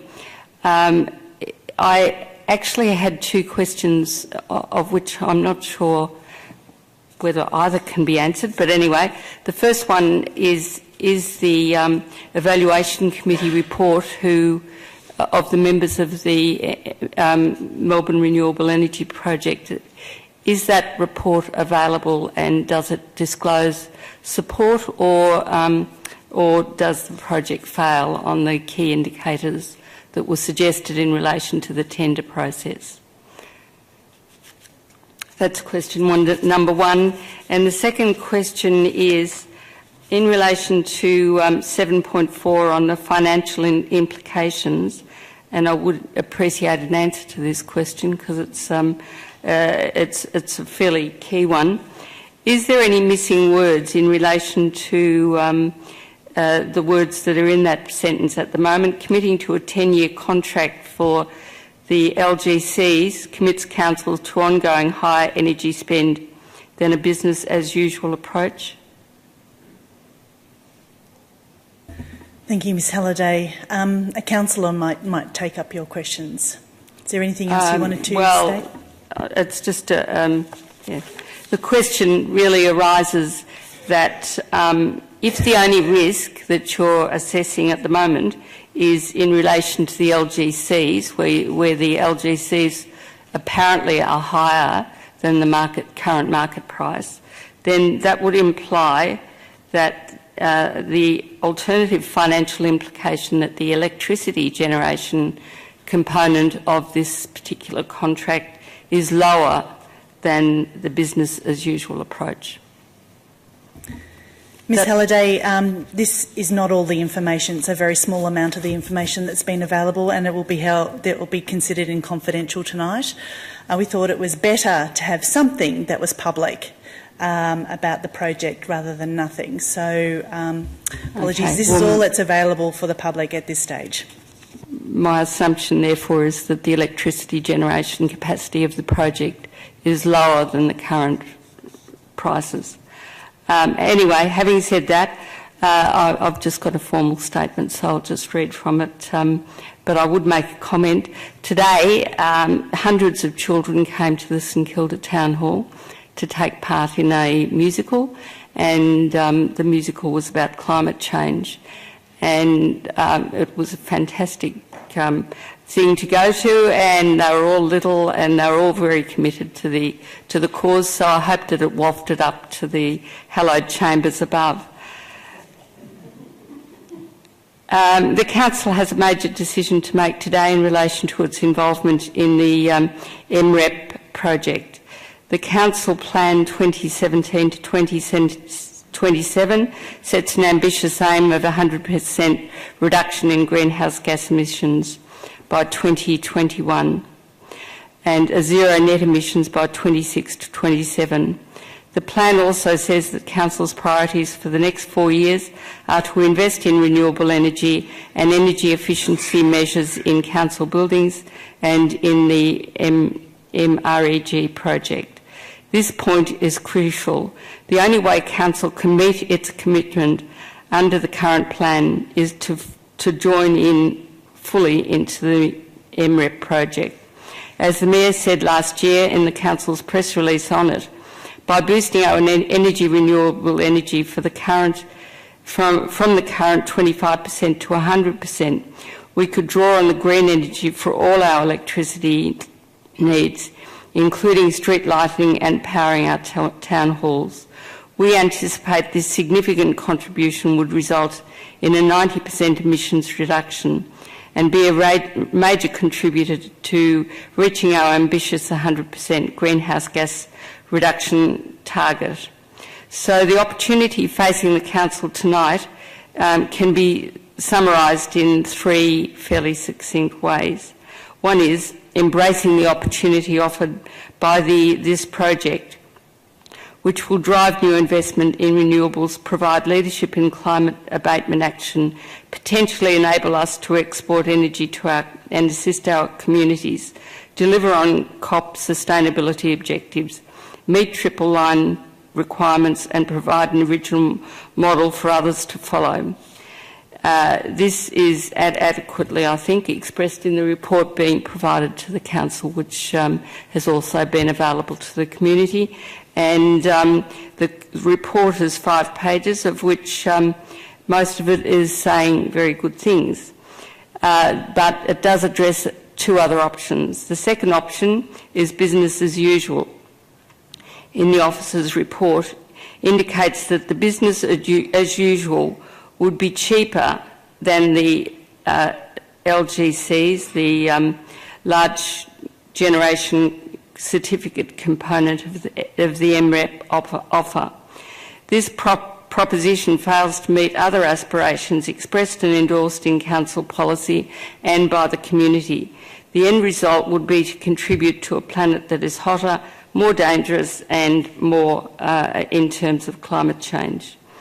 And it also goes to the question that I asked in the beginning, that it would appear that the business as usual modelling indicates that the electricity aspect of the MREP project is lower than the LGC component. A third alternative offered amounts to a wait and see, hoping that a better offer may come along, which is, I guess, more of the same of what we've already had before. If COP does not commit to the project at this stage, it will have a potential adverse impact on the whole project. The PR impact would be dreadful, and given the Council's commitment to the project, a withdrawal now could make it very difficult for the COP to be welcomed into any other subsequent project. It provides maximum flexibility by offering a PPA or a power purchase agreement which buys the electricity directly and or by the purchase of large-scale generation certificates, which LGC, which will all also be generated from the operation of the facility, thus maximising flexibility. If Council fails to proceed, its only alternative is to use other mechanisms, such as LGCs in the marketplace. What is the evidence that these instruments are more likely to fall in value? Given current energy generation policy uncertainty, betting on a fall in market value may be well a riskier proposition for the Council than the others before the Council. Additionally, given that the current project has taken nearly 3 years in development to get to this stage, it may be years before another suitable project becomes available. If Council pulls out or back from its previous commitment in the project, what is the plan to achieve the objective of reducing greenhouse gas emissions? If not this project, then what are the other projects that are going to be cheaper? And we've all gone through about 10 years now of investigating, reviewing, looking at, considering and trying to reduce our emissions and trying to progress a better outcome. The MRET has an impressive lineup of consortium members. They're all hard-nosed, possess considerable leverage, are likely to be able to drive the most cost-effective than the Council can do by its own or by participation in another group. In fact, the Council should be very pleased with being invited into such an illustrious group of people. Energy pricing is one of the most complex areas in the financial mix.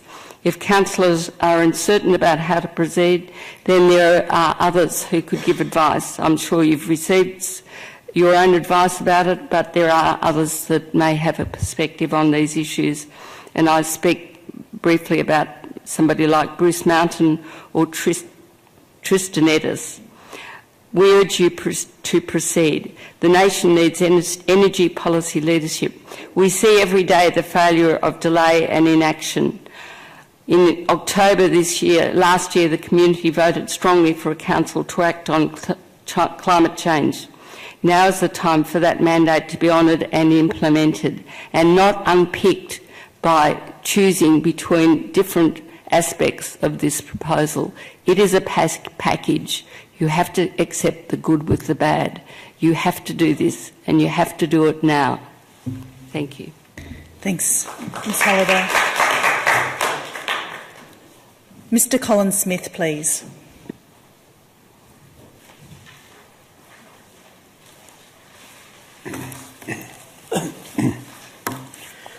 Good evening, Madam Mayor and councillors. My name is Colin Smith and I live in St Kilda. I'll just start by saying something which is pretty obvious, but nobody else has exactly spelt it out. The report is devoted substantially to singing the praises of the Melbourne Renewable Energy Project. In brief, it says that it will drive new investment in renewables, that will provide local economic stimulus and create local jobs, that it will achieve economies of scale, that it will provide leadership in climate change abatement action, that it will provide a model for others, that will potentially enable us to export energy, that it will deliver on a number of COP's sustainability objectives, that it will deliver on United Nations sustainability objectives, and that it will meet triple bottom line requirements. On the other hand, there are hints here and there that it might expose the City of Port Phillip to some risk of being locked into higher energy prices in the event that energy prices generally should fall. I submit that this risk would seem to be worth accepting in view of this huge list of benefits. Others have already said this, and also others have already pointed out to you the galaxy of prestigious and sagacious and surely financially wise institutions that are already signed up to MREP, and one wonders why the City of Port Phillip would have fears about the matter if they don't. The alternatives to MREP are, I guess, to buy more green power, as we have been doing, and perhaps to resort to offsets. While buying green power elsewhere than from MREP would achieve some of the benefits mentioned, it would not have the demonstration and leadership effect that participation in MREP would, and it could end up costing us more rather than less, thanks to loss of economies of scale and loss of export potential. Offsets are perhaps a bit of a straw man, but they are always an option in these sort of questions. I'm always sceptical about them, as they seem to be a matter of paying someone somewhere to plant some trees, or not to cut down some trees that maybe they were not going to cut down anyhow. The reductio ad absurdum is the whole, if everybody was to go this way, is that the whole rich world would be paying the poor world to allegedly do its abatement for it. The analogy has some flaws, but I rather liken offsets to the indulgences that were purchased in medieval times by Christians for the remission of their sins. Just as there is not much evidence that those payments did much to reduce sin, it seems unlikely that payments for offsets will do much to reduce greenhouse emissions. Thank you. Thank you, Mr Smith. That's the end of our public speakers. Councillors, do you have any questions of the officers? Councillor Pearl. I hope that we can answer this. Item 3.1 in the report states that an open tender process was conducted in late 2016 and a preferred vendor has been identified. Can officers please confirm how many firm bids were received, and how can the City of Port Phillip ratepayers be assured that this large-scale cost is fiscally responsible? Mr Walters. Through you, Madam Mayor. I was not the council representative on the MREP panel, so I was not in receipt of all tenders, so it would only be second-hand information that I could convey. And I can check with the MREP consortium and also check whether this information is okay to release under our confidentiality agreement. But I can say that probity advice was given to the consortium by Court Heath advisors, and the tender process was facilitated by Procurement Australia. So there is some confidence that the process was open and proper. Thank you, Mr Walters. Councillor Baxter. Sorry, just in the interests of further sorting what can be said publicly and what can't be said in confidential. I understand it's very tricky and you've got to do your best in that way, Mr Walters. I'd like to take up some of the questions that were asked, particularly by Mr Wyatt and by Ms Halliday, and just what we can and can't say, basically. Okay. Yes, you're right. There are some tricky bits to negotiate with respect to confidentiality. But a couple of the questions pointed to 7.4 in the report. Did you want to restate those questions, Councillor Baxter? It's all right. I've noted most of them. If I miss some, yeah, I think I've got them covered. But if I don't, I'm sure Tim will be able to remind me. 7.4 refers to, specifically says, committing to a 10-year contract commits council to a higher ongoing energy spend than a business as usual approach. That reflects on the reality that our business up to this point has been not to buy 100% renewable energy, and committing to this means we'd be spending more on our overall energy spend. I can't quantify the difference between those two things at this point in time because that is subject to a confidentiality agreement. One of the other questions was essentially, does the MREP offer meet the objectives that it was setting out to achieve? And the answer to that simply is yes. The MREP offer addresses the various things that were set out in the tender process. Other questions? Were there other questions in particular, Councillor Baxter, that were of particular note?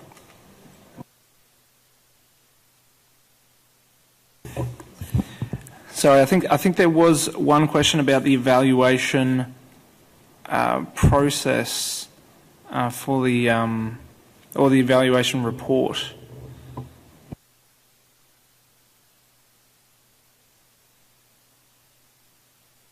So, if I understand it, that question really asked whether the evaluation panel concluded that the offer that was presented met all the requirements that were set out.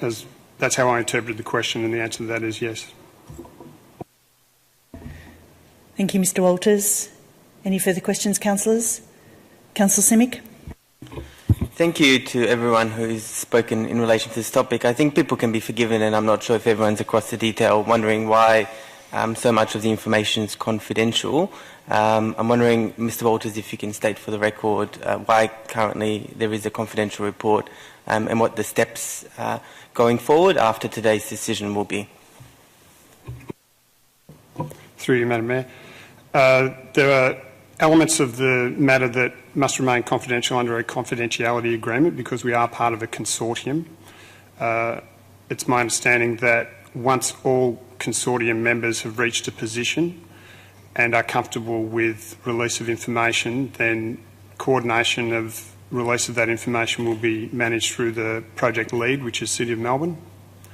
But in particular, at this point in time, we're not at liberty to discuss the proponent, the location or nature of the proposed renewable energy facility, or any of the financial matters relating to it. Councillor Pearl. I'm happy to move it if there's no further questions.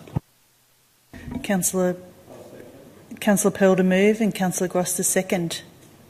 Councillor Pearl, would you like to speak to the motion? Sure. Thank you to the officers for taking up our suggestion to make this report public, so at least there is a minimal opportunity, which you've taken avail of tonight, for the community to view this project, albeit the report is not able to make public the key commercial facts about the project that will allow them to see the complete picture. Also, just want to thank the officers for providing me the opportunity to meet with the Lord Mayor of Melbourne, Mr Robert Doyle, and his Deputy Lord Mayor to discuss the project that they are leading. Ultimately, they came up with this project. The City of Melbourne has done a good job in bringing this proposal to life and underwriting the construction costs of the power facility. Having said that, it does not mean that this project is the right option for the City of Port Phillip, and I look forward to discussing the details of this project with my fellow councillors when we enter the confidential part of the meeting agenda this evening, assuming that motion passes, and we're able to discuss the motion and its recommendations specifically. Thank you, Councillor Pearl. Councillor Gross. Look, I'm looking forward to getting on with the discussion in confidential item, but I have to say that there is nothing that disquiets and discombobulates the community more than confidential items. And, you know, we're all sorry that it's confidential, but that's the terms that we have to abide by. But eventually it will all be transparent. Thank you, Councillor Gross. Would anyone else like to speak? Councillor Brand. Yes, I agree with Councillor Gross there. I just would mention that I think that in my experience this is probably the most complicated single issue that technical issue that we've probably had to deal with, certainly in my time. And there's been an enormous amount of discussion over many rounds of briefings and advice seeking and discussions between councillors, and it's been incredibly thorough. And I personally can see all parts of it now are emerging in a slightly clarified way for me, in a way that I feel confident that I can actually make a decision on this. And that has been no mean feat, I can tell you, to get to that point. And so thank you everybody that's talked it through, helped with advice. It's been a very, very big task to get your head around this one. And I look forward to the discussion. Thank you, Councillor Brand. Would anyone else like to speak? Councillor Copsey. Yes, I would. If you'd indulge me, I'd just like to paraphrase from our council plan, where climate change is the first key strategic risk that we face. The council plan details that Port Phillip is already experiencing the impacts of climate change, including temperature increases, lower rainfall, more flooding, sea level rise, and a notable increase in number of extreme heat days. That much of the city is only 1 to 3 metres above sea level, and coastal areas are exposed to the impacts of climate change. We can expect increased flooding, damage to coastal properties and public amenities, storm damage to infrastructure, beach erosion, decreased water quality and security of water supply, reduced summer outdoor activities and hotter urban spaces. Changing environmental conditions will also challenge some members of our community to stay healthy and safe, and they'll impact on council services and affect the level of service that our assets can provide. So yeah, doom and gloom, and we do need to, as a council, therefore show real leadership on climate action. That's the downside of this. The upside is the incredible opportunities that being a leader on climate action provides us with. And we can do our bit in reducing climate risk and the impacts that Port Phillip faces, while also being part of the solution to climate risk and being part of overcoming one of the biggest challenges that our generation faces. So I want to say that I get that. Many councillors here tonight get that, and I want to thank the community members who have turned up tonight, and not just tonight, you've been turning up for years, many of you. You reminded us that we're actually looking not only at achieving as much of towards zero as we can, but then what comes next. And I'm very excited about what comes next in terms of reduction of community emissions, and I love the ideas that have been brought out tonight around investigating City of Port Phillip's capacity as a generator and electric fleet. There's some great ideas, and there are many opportunities ahead of us. So thank you to the passionate and committed community members who've persistently asked the questions and demanded the answers and called relentlessly for leadership here at the local government level.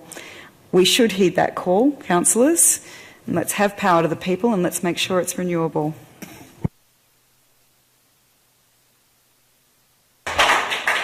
Thank you, Councillor Copsey. Would anyone else like to speak? Councillor Baxter. Look, I'll keep it very brief, but basically I've quite enjoyed burying myself in the excruciating detail around this issue and talking to lots of people and lots of really, really smart people about this sort of stuff.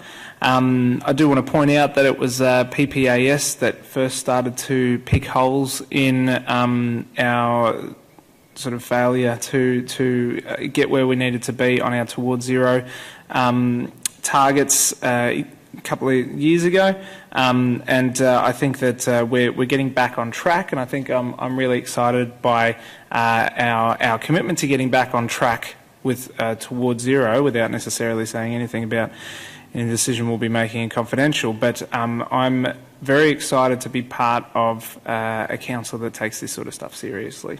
And as Councillor Copsey said, way more eloquently than me, because I've been up since 4 a.m.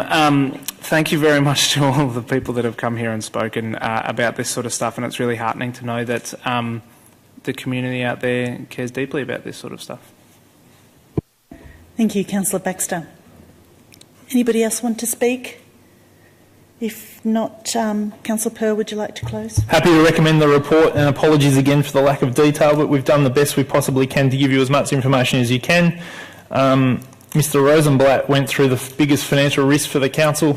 The biggest financial risk for the council is poor decision making from these councillors. So one thing we all take very sure in our hands, that we make sound decisions that are financially viable for the long run. So that, in my mind anyway, is the number one financial risk to this council. I'll leave it at that. Then I will now put that motion. All those in favour? That's carried. Thank you.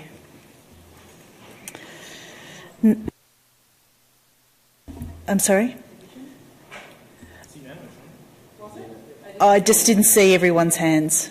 So, all right, division's been called, so I will ask the councillors to vote again. All those for? Councillor Baxter, Councillor Crawford, Councillor Gross, Councillor Pearl, Councillor Simic, Councillor Voss, Councillor Bond, Councillor Brand, Councillor Copsey. That is unanimous. Thank you. Now, councillors, we have some notices of motion. In fact, we've got 4 notices of motion tonight, and I'm going to do these in the order that they are printed on the agenda. So the first notice of motion at item 9.1 is from myself. And we have no members of the public that have requested to speak to this item. But before I move this item, councillors, I'd like to give you the opportunity to ask questions of the officers in regard to this proposed notice of motion. So, councillors, are there any questions of the officers? Councillor Gross. I'm just interested in how consistent and it is with our council plan, and if we need to make a further budgetary allocation.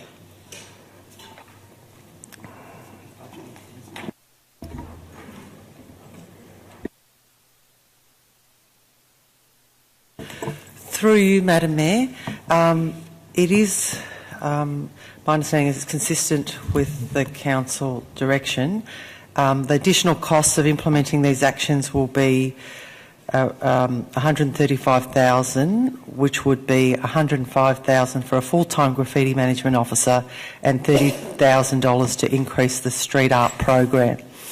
It would be the officer would be having a more proactive approach and education and coordination of responses with other agencies and governments to address the graffiti issue. Thank you, Ms James. Oh, it's not currently included in the approved budget for this financial year, just to let you know. So it'd be an additional cost. Thank you, Ms James. Councillor Pearl. Just quick, Chris, did we budget next year for that? Or no, we didn't? Okay. What's the specific job description of this role? So it's a big investment. It's a full-time role, so where the person's obviously going to be here for some time. How do we ensure that this role actually adds value instead of just another person answering emails? How do we make sure we actually get value out of this role? Well, Council invests significantly in terms of enforcement and removal of graffiti, and this role's required because we need a more education and proactive approach. The person would be responsible for developing a new graffiti management plan and include the establishment of a community reference group to assist with the development of that plan, and represent Council on the MAV graffiti working group, work with various government bodies, work with the Department of Justice and Regulation to establish a community correctional service. We don't currently have that. Develop other opportunities for increased education and engagement. So it'll be a very proactive, targeted approach to addressing the graffiti issue. A lot of inner city councils have a similar position. Thank you. Any other questions, councillors? Councillor Copsey. If we're done with questions, I wanted to flag that I'd like to move an amendment to the motion. Mayor Voss. Not sure what the appropriate time to do it is.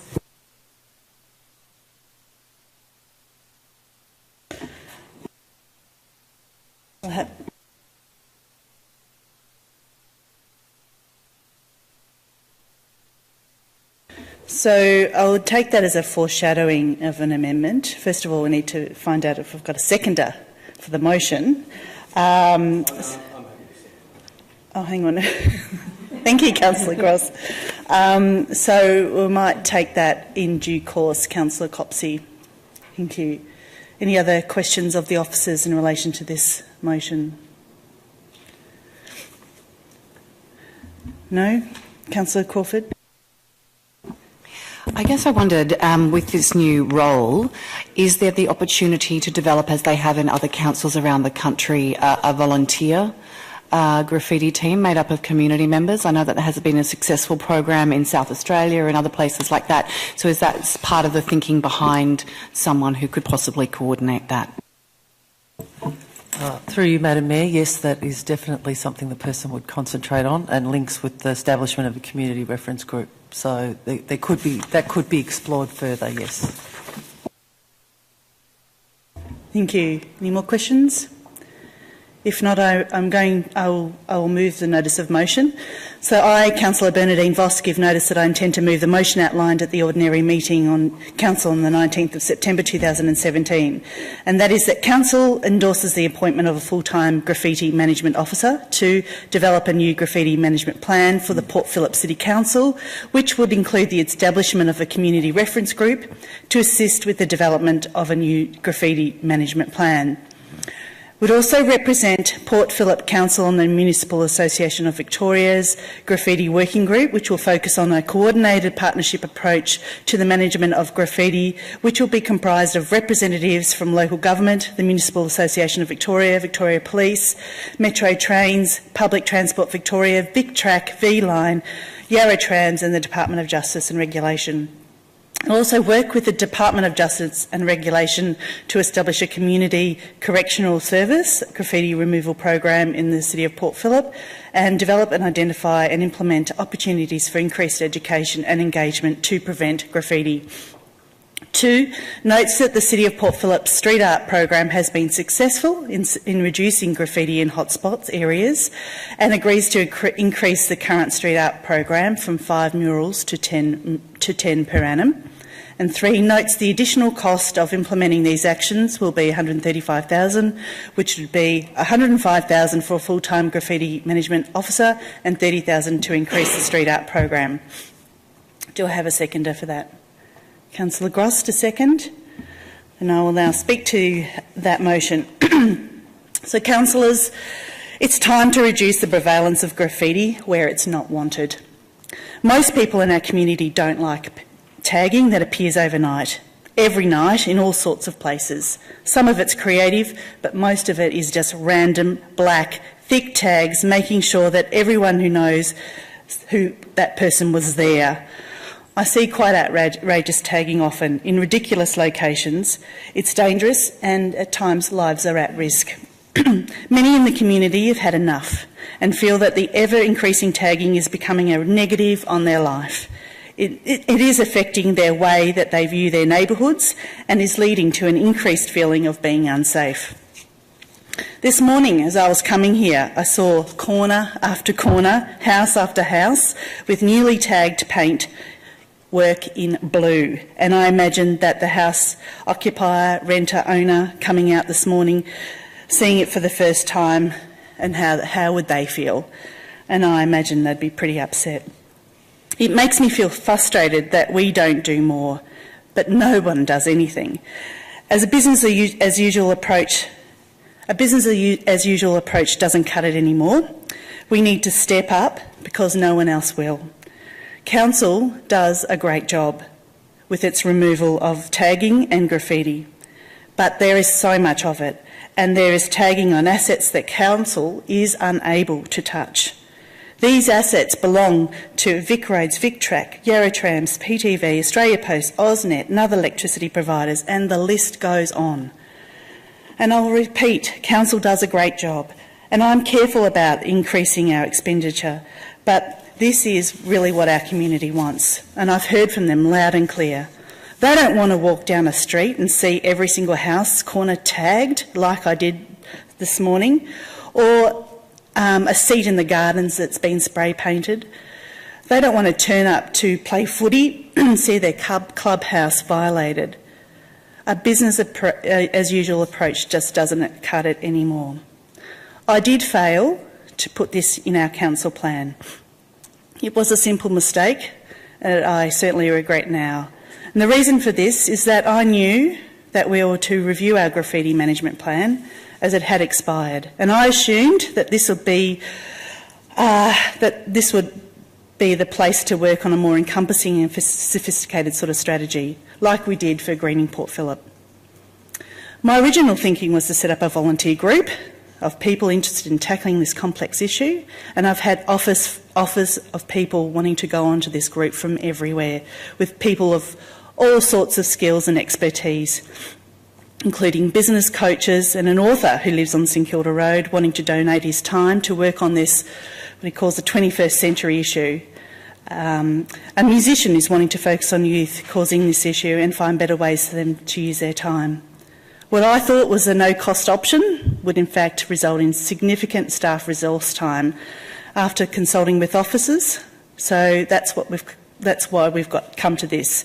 Such as, this time would include meeting preparations, and I've been strongly advised to look for another method to realise the reduction in graffiti and tagging. So here we are, and my ultimate aim is twofold, and I really need your help. One is to reduce the prevalence of graffiti where it's not wanted, and 2 is to get other asset owners to take responsibility. Our current program is just not enough. In fact, we barely touch the surface in some areas, and it's our reputation that's at stake here. Our community doesn't understand whose responsibility it is to remove tagging from that pole or that sign or that house. In most people's minds, it's just council. Council should do it. So councillors, we need to get tough and we need to get results. We need to do what it takes to realise the vision that we have for our city. And if you remember, it says we're beautiful, livable, caring, inviting, bold and real. So Councillors, it's not acceptable just to live with this. We can and need to do something about it. Now's the time, and I urge you to support this motion and deliver results. Thank you. Councillor Gross, would you like to speak?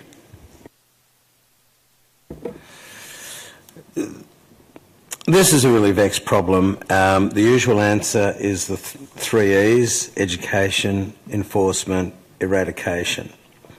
Eradication hitherto has been highly problematic because other institutions don't take it as seriously as private homeowners and the council. So I think it's important to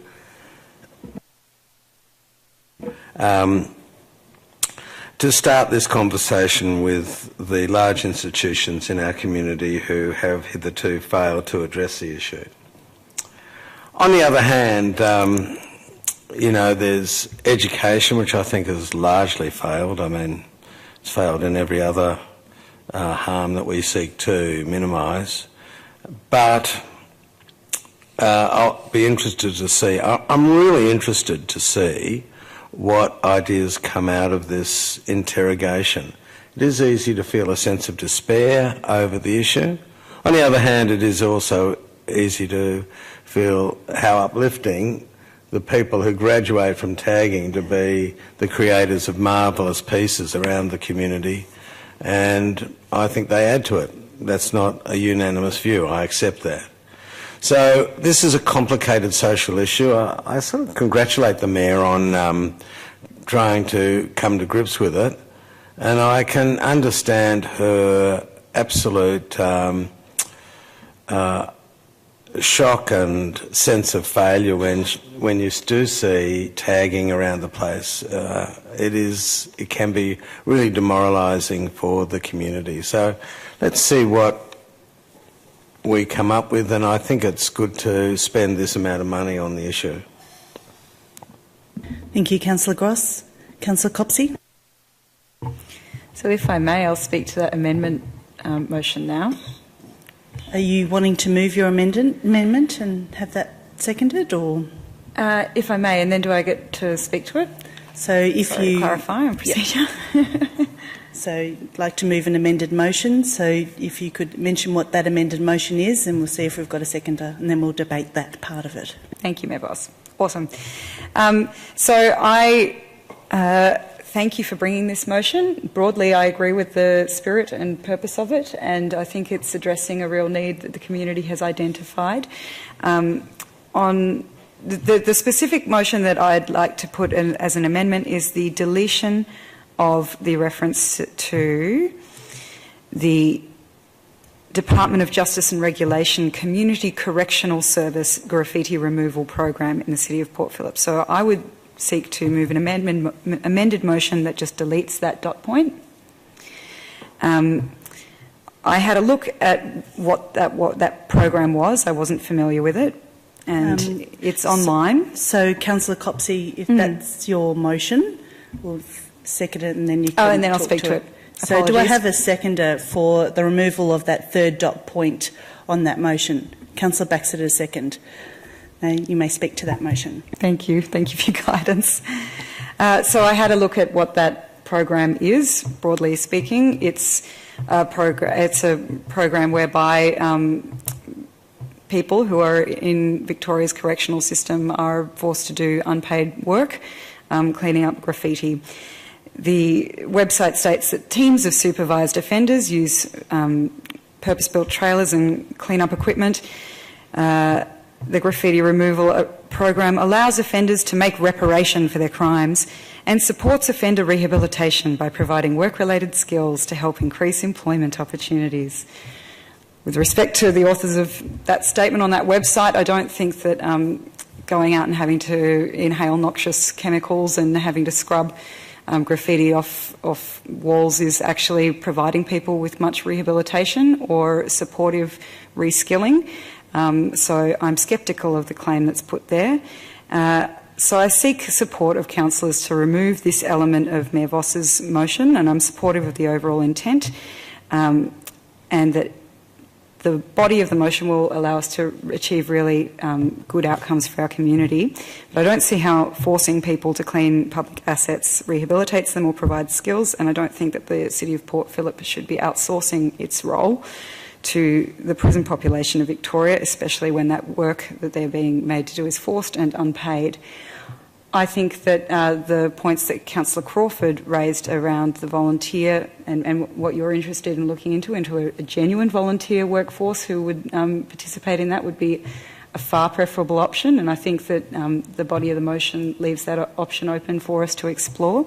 And I also note that in the background and supporting information, it's not perceived that we're going to have any financial benefit from the correctional services element of this. So I put that motion to my councillors and hope that we can find a solution that we can all support. Thank you, Councillor Copsey. Councillor Baxter, would you like to speak to that part of the motion? Yes, I would just like to say that I'm in general supportive of the motion, particularly around the extra murals, because I think that those are a really great sort of graffiti mitigation strategy. But that yes, I too have issues with the that Department of Justice program, and so I would speak in support of taking that out. As far as I can tell, there's no indication that the offenders that are forced to clean graffiti are offenders who that their offence was in any way graffiti related. So it's not as if we're forcing people to clean up their own mess or anything like that. They may be in jail for some completely unrelated sort of reason. So therefore, you know, it's very difficult to see any sort of rehabilitative, if that is even a word, sort of aspect to that program. And I also believe that, just as Councillor Copps said just before, if we have a team of volunteers in our area that actually take pride in our neighbourhood and want to beautify this area, they're going to do a heck of a better job than a bunch of people who've been press ganged in doing it and couldn't give a rat's about this area and this community. So that's my main thing there. But I do applaud Mayor Voss for bringing this to council. And I look forward to the murals and the idea that we're taking a more sort of collaborative approach with this motion, and would just be very happy with it if it didn't have that Department of Justice program part of it. Thank you, Councillor Baxter. So just to be clear, we're only talking about whether we remove or not that point. Would anyone else like to speak to that? Councillor Pearl. Yeah, I'll oppose that. The stigma of conviction is extremely difficult, and for the majority of people that get convicted of crimes, excluding heinous crimes, deserve a second chance. And unfortunately, our society isn't really built at the moment to give experience to those people who are suffering the stigma of a conviction, to gain the skills and basic job experience, not necessarily uplifting skills, but continued activity which helps these people get rehabilitated and back into our community without making the spiral of crime worse, is a huge value, and the evidence indicates that. Everyone deserves a second chance for certain amount of crimes, and the stigma of conviction is a big problem in our community. And I think this works quite nicely in terms of this program for us to be able to work with the state government on a program that should hopefully in the long run reduce prison populations, and also solve a grave issue we have. On the point of noxious fumes, if there's a problem with noxious fumes, we're exposing our council staff to that same risk, and I would hope that any program like this would extend the same safety measures to the people participating in that. So for that reason, I'll oppose your suggested motion. Your suggested amendment to the motion. Thank you, Councillor Gross. So, Councillor Copsey, do you know if this is a prison diversion program, or is it How does it operate? Councillor Gross, are you asking a clarifying question? Yes, okay, outside the debate. So are you able... I was just on reflection thinking that I might have overstated. I think this probably does encompass community diversion as well, not just prison populations. So it's a good pick up, Councillor Gross, and maybe the officers can confirm. Through you, Madam Mayor, yes, it's a diversion program, and young offenders, rather than having some sort of penalty awarded, might be diverted to that program. Councillor Gross, did you want to speak to the motion? Yes, look, generally I sort of favour prison diversion. That's all I want to say. Okay. Thank you, Councillor Gross. Councillor Crawford, you want to... In Japan, the children, they don't employ janitors in primary schools. The kids have to do the cleaning because it teaches them lots about, skills to cope in the world, but also consideration and thoughtfulness. And I know I grew up on a farm and did a lot of hard work, and I think that sometimes focused tasks and learning to work as a team and having an understanding that there is responsibilities and requirements to function in this society, right or wrong, that's the rules. So I'm actually going to oppose the amendment because I believe that these programs like these have some value. Obviously, we want to monitor it and make sure that, that this is a program obviously being run by the state government. There will be measurements, there will be safety measures in place, but I am actually for giving people a purpose, trying to figure out to change the tracking of their lives, and if this might be part of it, then I'm all for it. Councillor Brand. I'm not entirely in favour of either option here. I'm not particularly in favour of eliminating this as a possibility. I think it could be. It seems to me a valid option to investigate a diversion program like this that might be appropriate. But I also am not very happy with the current originally proposed wording, because it says work to establish a community correctional service without question about, it just says we're going to establish it. And I would foreshadow perhaps a slightly altered thing, which would be to insert the words to work, to investigate, and if found to be appropriate, establish, so that there would be... Councillor Brand, are you suggesting an amended motion? I don't know exactly how to do that. No, I'm telling you. Yeah, or it might be that you might foreshadow that you might accept a word change like that, and when we go back to if we voted against this amendment, we might accept a wording like that when we look at the original.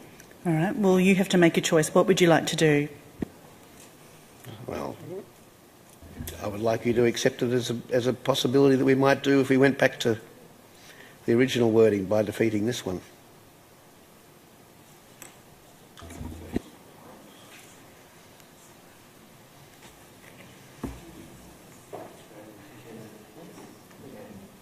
Okay. I think we should close out this amendment first. And I'll consider that afterwards.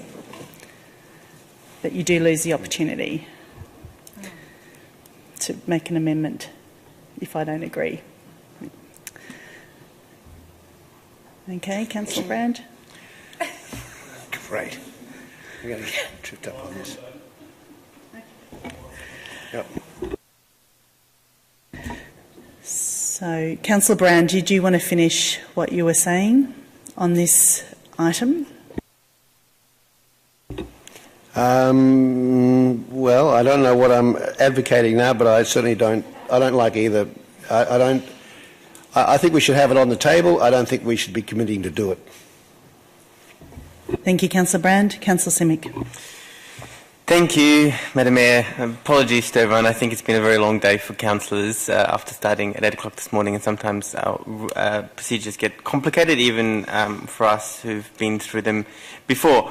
I think we'll get to the bottom of this. I just wanted to put my position on the table. I'd like to thank Councillor Copsey for bringing this amendment and also accept what some of the other councillors have said in regards to importance of diversion programs. I don't accept this on the basis of what we know to be an acceptable diversion program.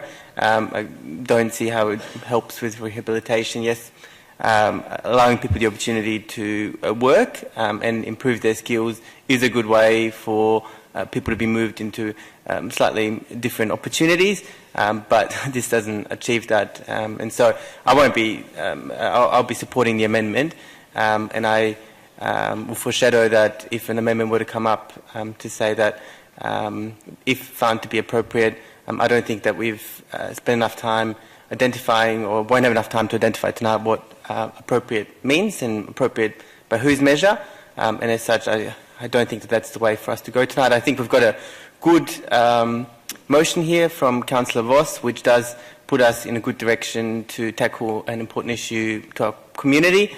I think that the officer working will be able to do that effectively. We've got other dot points there, measures to consider. This is not one that we need to include as part of our approach of forcing people to put on orange overcoats and scrub. I just don't think that's the way that we need to move. Thank you, Councillor Simic. Any other councillor wishing to speak to this amendment? I'll also speak, and I will speak to retain it. I see correctional service in action all the time in Gippsland, and when I speak to these people, they're actually very grateful. They're usually either right at the end of the parole or they're in diversion programs, and they're actually really grateful to get out and to do things and to see something other than the insides of a prison cell. So, you know, I don't share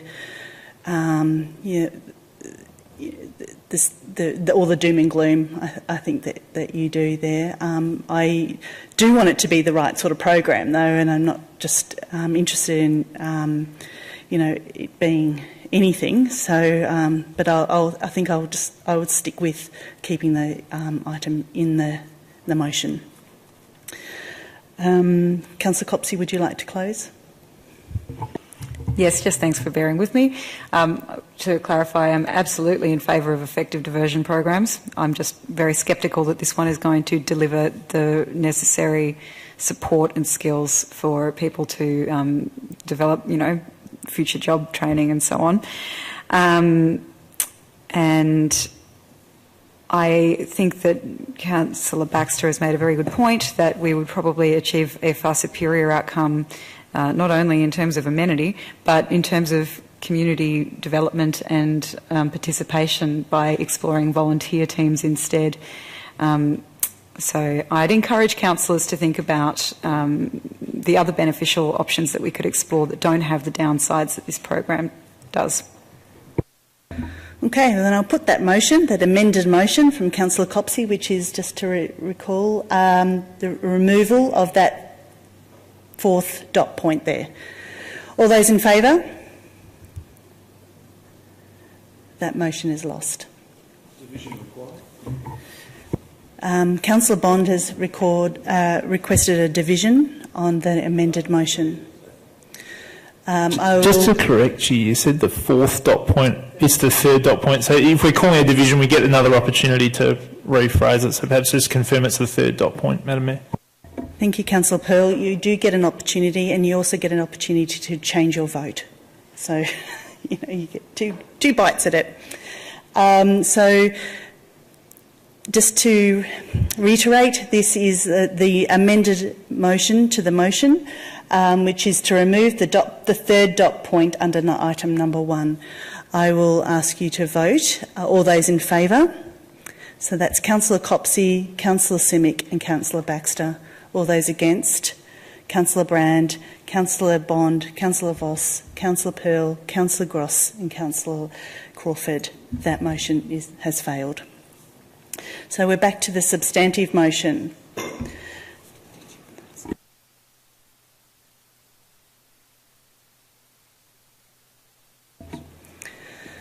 So, Councillor Brand, would you like to move an amendment here?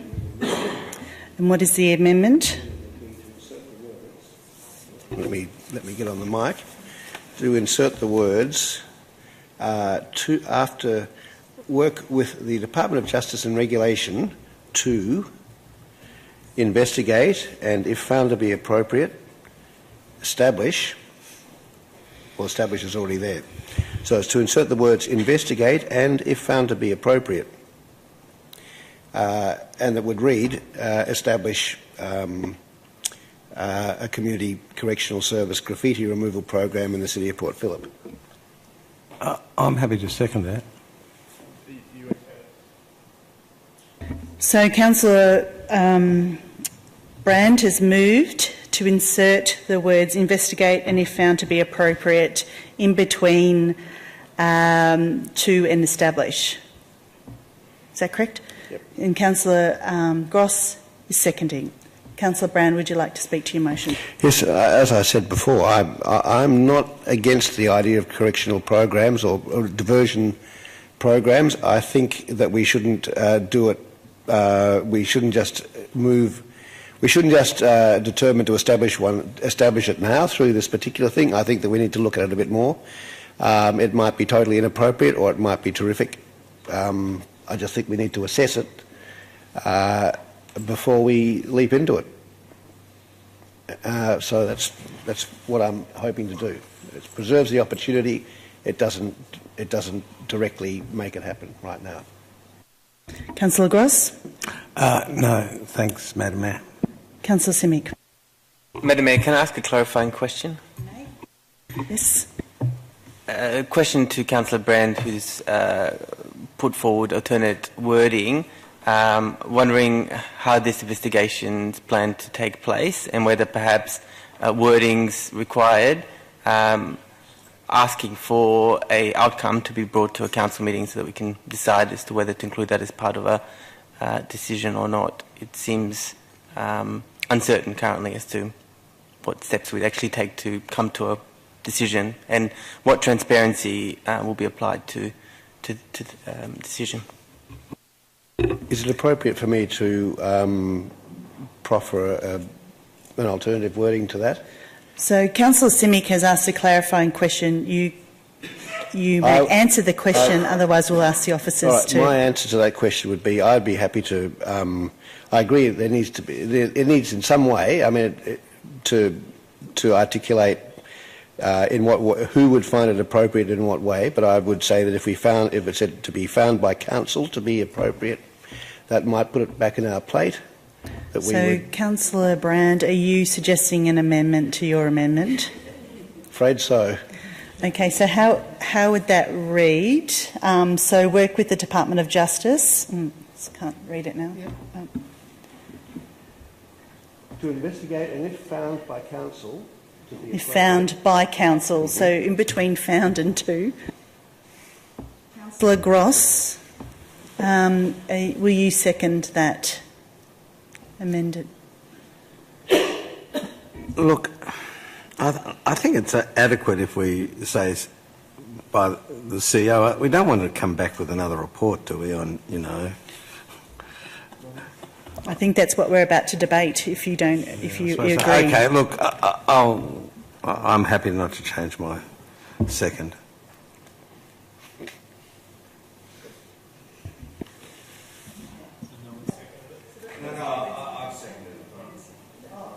So, Councillor Gross, you're seconding that change. Is that correct? Yeah, I had a wobble now. You are seconding it. Okay, so we've put in there... Right, you're one step ahead. Thank you very much.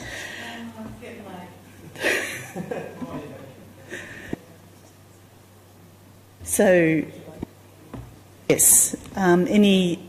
So, Councillor Brand has spoken to the motion. Councillor Simic, did you want to speak to the motion? No. Does anyone else want to speak? Right, then I'll put that motion. All those in favour? Oops. Hang on. So, Okay. Now we're voting on the amendment of Councillor Brand to insert those red words that we've got up there. Sorry, thank you. All those in favour of those words? That's carried. Division required. Okay. Councillor Simic has called a division. So I'll ask you to vote again. All those in favour of Councillor Brand's amended motion. So Councillor Copsey, Councillor Brand, Councillor Simic, Councillor Pearl, Councillor Gross, Councillor Crawford and Councillor Baxter. That motion is carried. All those against? Councillor Bond and Councillor Voss. That motion is carried. It's a sort of fine way of sorting it. So we'll now go back to the substantive motion. So most people have already spoken to it. Councillor Pearl? Happy to support, and also happy to put on my orange overalls, I think they were called, and get out there and spray with the people, hopefully, when it comes back to council after more work from the officers and get approved. I'm happy to go out there with the people involved in the Community Correctional Services graffiti removal program to give it a go. But Councillor Voss, you've outdone yourself tonight, and I think this is a good motion. I'm happy to support it. Well done. Thank you, Councillor Pearl.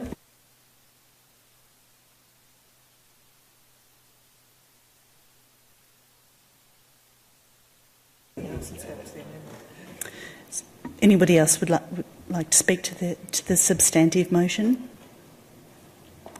Councillor Brand. I'll be happy to see Councillor Pearl corrected and diverted in his overalls. Any other councillors wishing to speak? Councillor Crawford.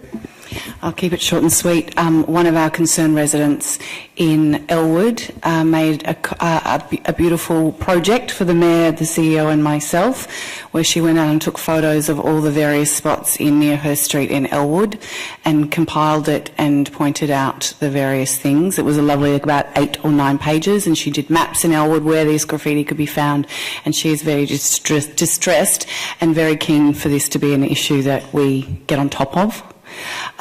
So with that kind of heartfelt passion around the issue of graffiti, I am happy to support the motion. Thank you, Councillor Crawford. Anybody else?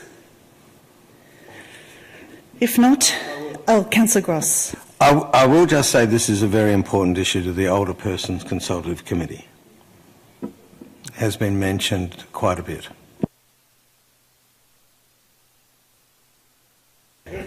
Thank you. Anybody else wishing to speak? I think we're all done. All silent, I feel like saying sometimes. But I'll finalise with a close. Councillor Gross, you started off with talking about the 3 E's, and I think what we haven't done very well is the 3 E's at all. All we've done is try to remove it in a timely manner, and we can't even do that, actually, because often it's done on the weekends, and by the time we get around to it, it's days later, and, they've come back and had a look at it, which is what the quick eradication is supposed to do, which is, so they don't get satisfaction out of, looking at their work the next day, so they still do. But what this will do is help. This person will be responsible for ensuring this further education carried out in the schools and anywhere that it's needed, and also will work hard to eradicate, perhaps with some sort of deal with the Vic Roads Australia Post, and work out how we can get this our municipality clean and then bill them back. So we need the people to be able to do this work, and this person will provide that. So I'm confident that we'll get better results, and if not, we can come back in a year's time and whatever and have this conversation again, because I think it's really important that for our community that we make their place feel safer and livable, and this is very much part of it. So with that, I'll put that motion. All those in favour? That's carried unanimously. Thank you. For all that. Well done.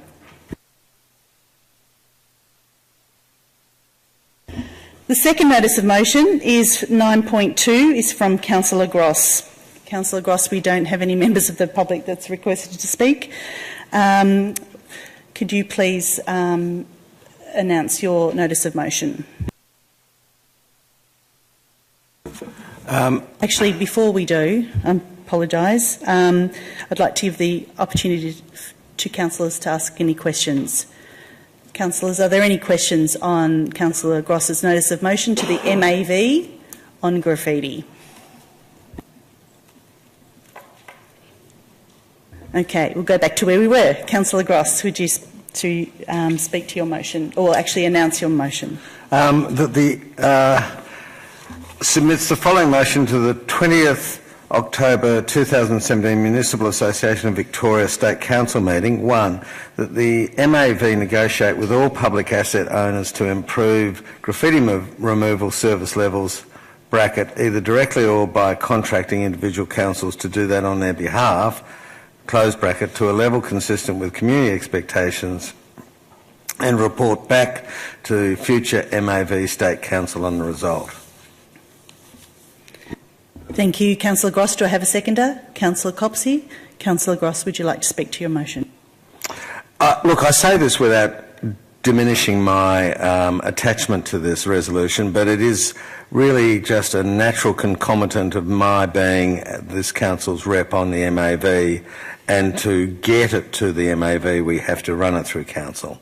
So we've gone through all the issues. Can I just mention there was an 8-year-old called Georgie who contacted Madam Mayor and myself about graffiti, and look, we were really quick to clean it up, and you know, her and her family have been so grateful to the council ever since. Can I just say that the problem was that some of the assets that were graffitied that she complained about weren't council assets, and so of course they're still graffitied to this day. So yeah, so there is young and old who are deeply committed to this issue. Thank you, Councillor Gross. Councillor Copsey. This one follows on nicely from the previous one. So, of course, a huge part of the puzzle of how we effectively respond to graffiti, and removing inappropriate graffiti, and also valuing street art and promoting the culture of positive creative content that it brings to our city, is to have a really thorough and quick response to inappropriate graffiti on public assets, and we need our fellow public asset owners to work in partnership with us. So I commend Councillor Gross's motion, and I hope we get some action on this part of the puzzle through the MAV. Thank you, Councillor Copsey. Would anyone else like to speak? Councillor Brand? Yes, I would just like to echo Councillor Copsey's words that there are two sides to the graffiti coin. One side heavily weighted against the tagging and the rubbish that goes on, destroying the appearance of assets, sometimes destroying really important assets in a city full of heritage structures, including structures owned by various other utilities and services apart from us. It's really a blight on the place, but there is also a place for an incredibly lively and valuable street art as well, and we need an enlightened approach to discerning between the two. I would say that the vast majority needs to be removed, but we need to be able to discern. Thank you, Councillor Brand. Would any other councillor like to speak to the motion? If not, Councillor Gross, would you like to close? Or then I'll put that motion. All those in favour? That's carried unanimously. Good job. Thank you. Now we'll move to item 9.3, which is from Councillor Crawford.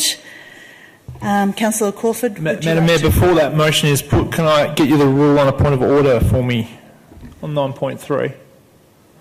You are calling a point of order on 9.3? Yes, before it's moved. So I'm assuming it's going to be moved, and the point of order is... So let me give you the point of order for you to rule on. So the motion should not be ruled out of order on the basis of section 12 of the Local Law 2/2009, subsection A1, that the potential mover must ensure that the motion is within the power or function of council. This motion is not within the power or function of the council whatsoever. In fact, it doesn't even refer to the City of Port Phillip in the wording of the motion, and it should be ruled out of order. Thank you. I'm happy to rule on that, actually. Part C, 3C, the objectives of a council in terms of 3CA, 3CD and 3CE all say that we have the power to, so A, promote the social, economic and environmental viability and sustainability of the municipal district. Yeah, but I'm asking you to rule on the point of order under that section, not other sections. No, that you don't have that right. You asked for a point of... No, the point of order... referencing a certain section, so... If I want to raise Council, the point of order... No, Council...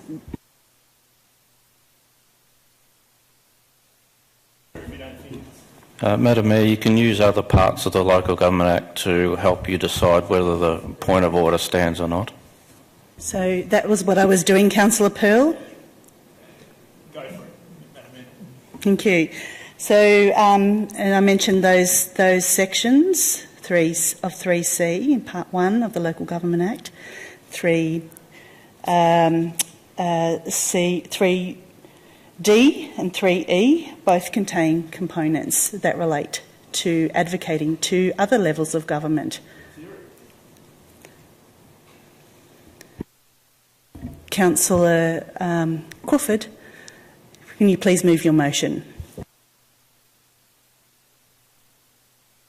I, Councillor Louise Crawford, give notice that I intend to move the motion outlined below at the ordinary meeting of Council on the 19th of September 2017.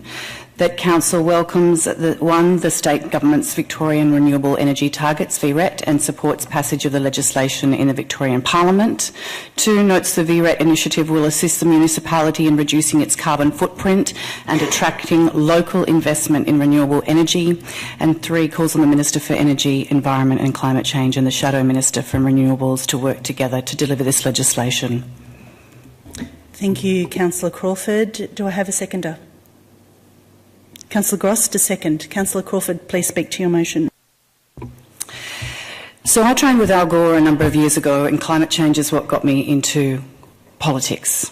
And every day I despair at the farce that is this country's energy policy at a time when the window to keep global temperatures below 2 degrees is closing rapidly. This is the key decade for action. And in fact, the science, it's a political idea that we're heading for 2 degrees. The science really indicates we're on a trajectory for 4 to 5 degrees by the end of the decade. We live in a coastal community with approximately 11 kilometres of shoreline, and the ward I represent is one of the most vulnerable in the city to flooding. We know that the number and intensity of storms and weather events will increase. We also live in an urban city where cemented surfaces far outnumber the green open spaces, in a time when heat waves are the quiet, deadly killer. We have a responsibility to advocate for measures for our community's health and well-being. The need to reduce our carbon emissions is urgent, and in the absence of federal leadership, the Victorian State Government is stepping in to deliver the commitment to a clean energy future. As a councillor for a particularly vulnerable area, I believe it is vital for the Victorian Renewable Energy Target to be passed. I bring this motion because our community deserves action on climate, and I want to have our local council voice heard saying loudly that we need security in the clean energy market to reduce our emissions in order to lessen the impacts of climate change for our community and also deliver lower prices over time. Now, the Local Government Act states that part of my role as councillor is to promote proposals that have benefits for our community. I am very clear that there is great benefit for our community for the VRET to pass, as well as the immense investment opportunities it will bring to the wider Victoria and the jobs. It is vital to achieving our council plan. Now, we at a council level, we can continue to plant more trees or implement more permeable surfaces, but without an overarching framework and targets to actively reduce carbon emissions on a large scale, perhaps our investment could be akin to, pardon my French, pissing in the wind. Climate change action requires big and small legislation and commitment and efforts. The adoption of the VRET for 40% of our electricity by renewables by 2025 is vital for our local community, our state community and the nation. It is important that this becomes adopted by both sides of Parliament. There is no time to waste. I ask you to support my motion. Thank you, Councillor Crawford. Councillor Gross.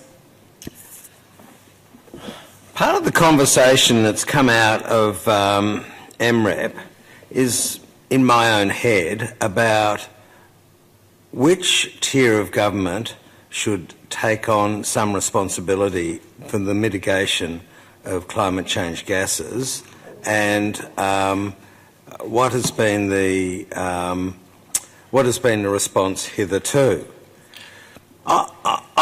My belief, and I don't want to go into why, but the federal government, which can price carbon, has the primary responsibility for mitigating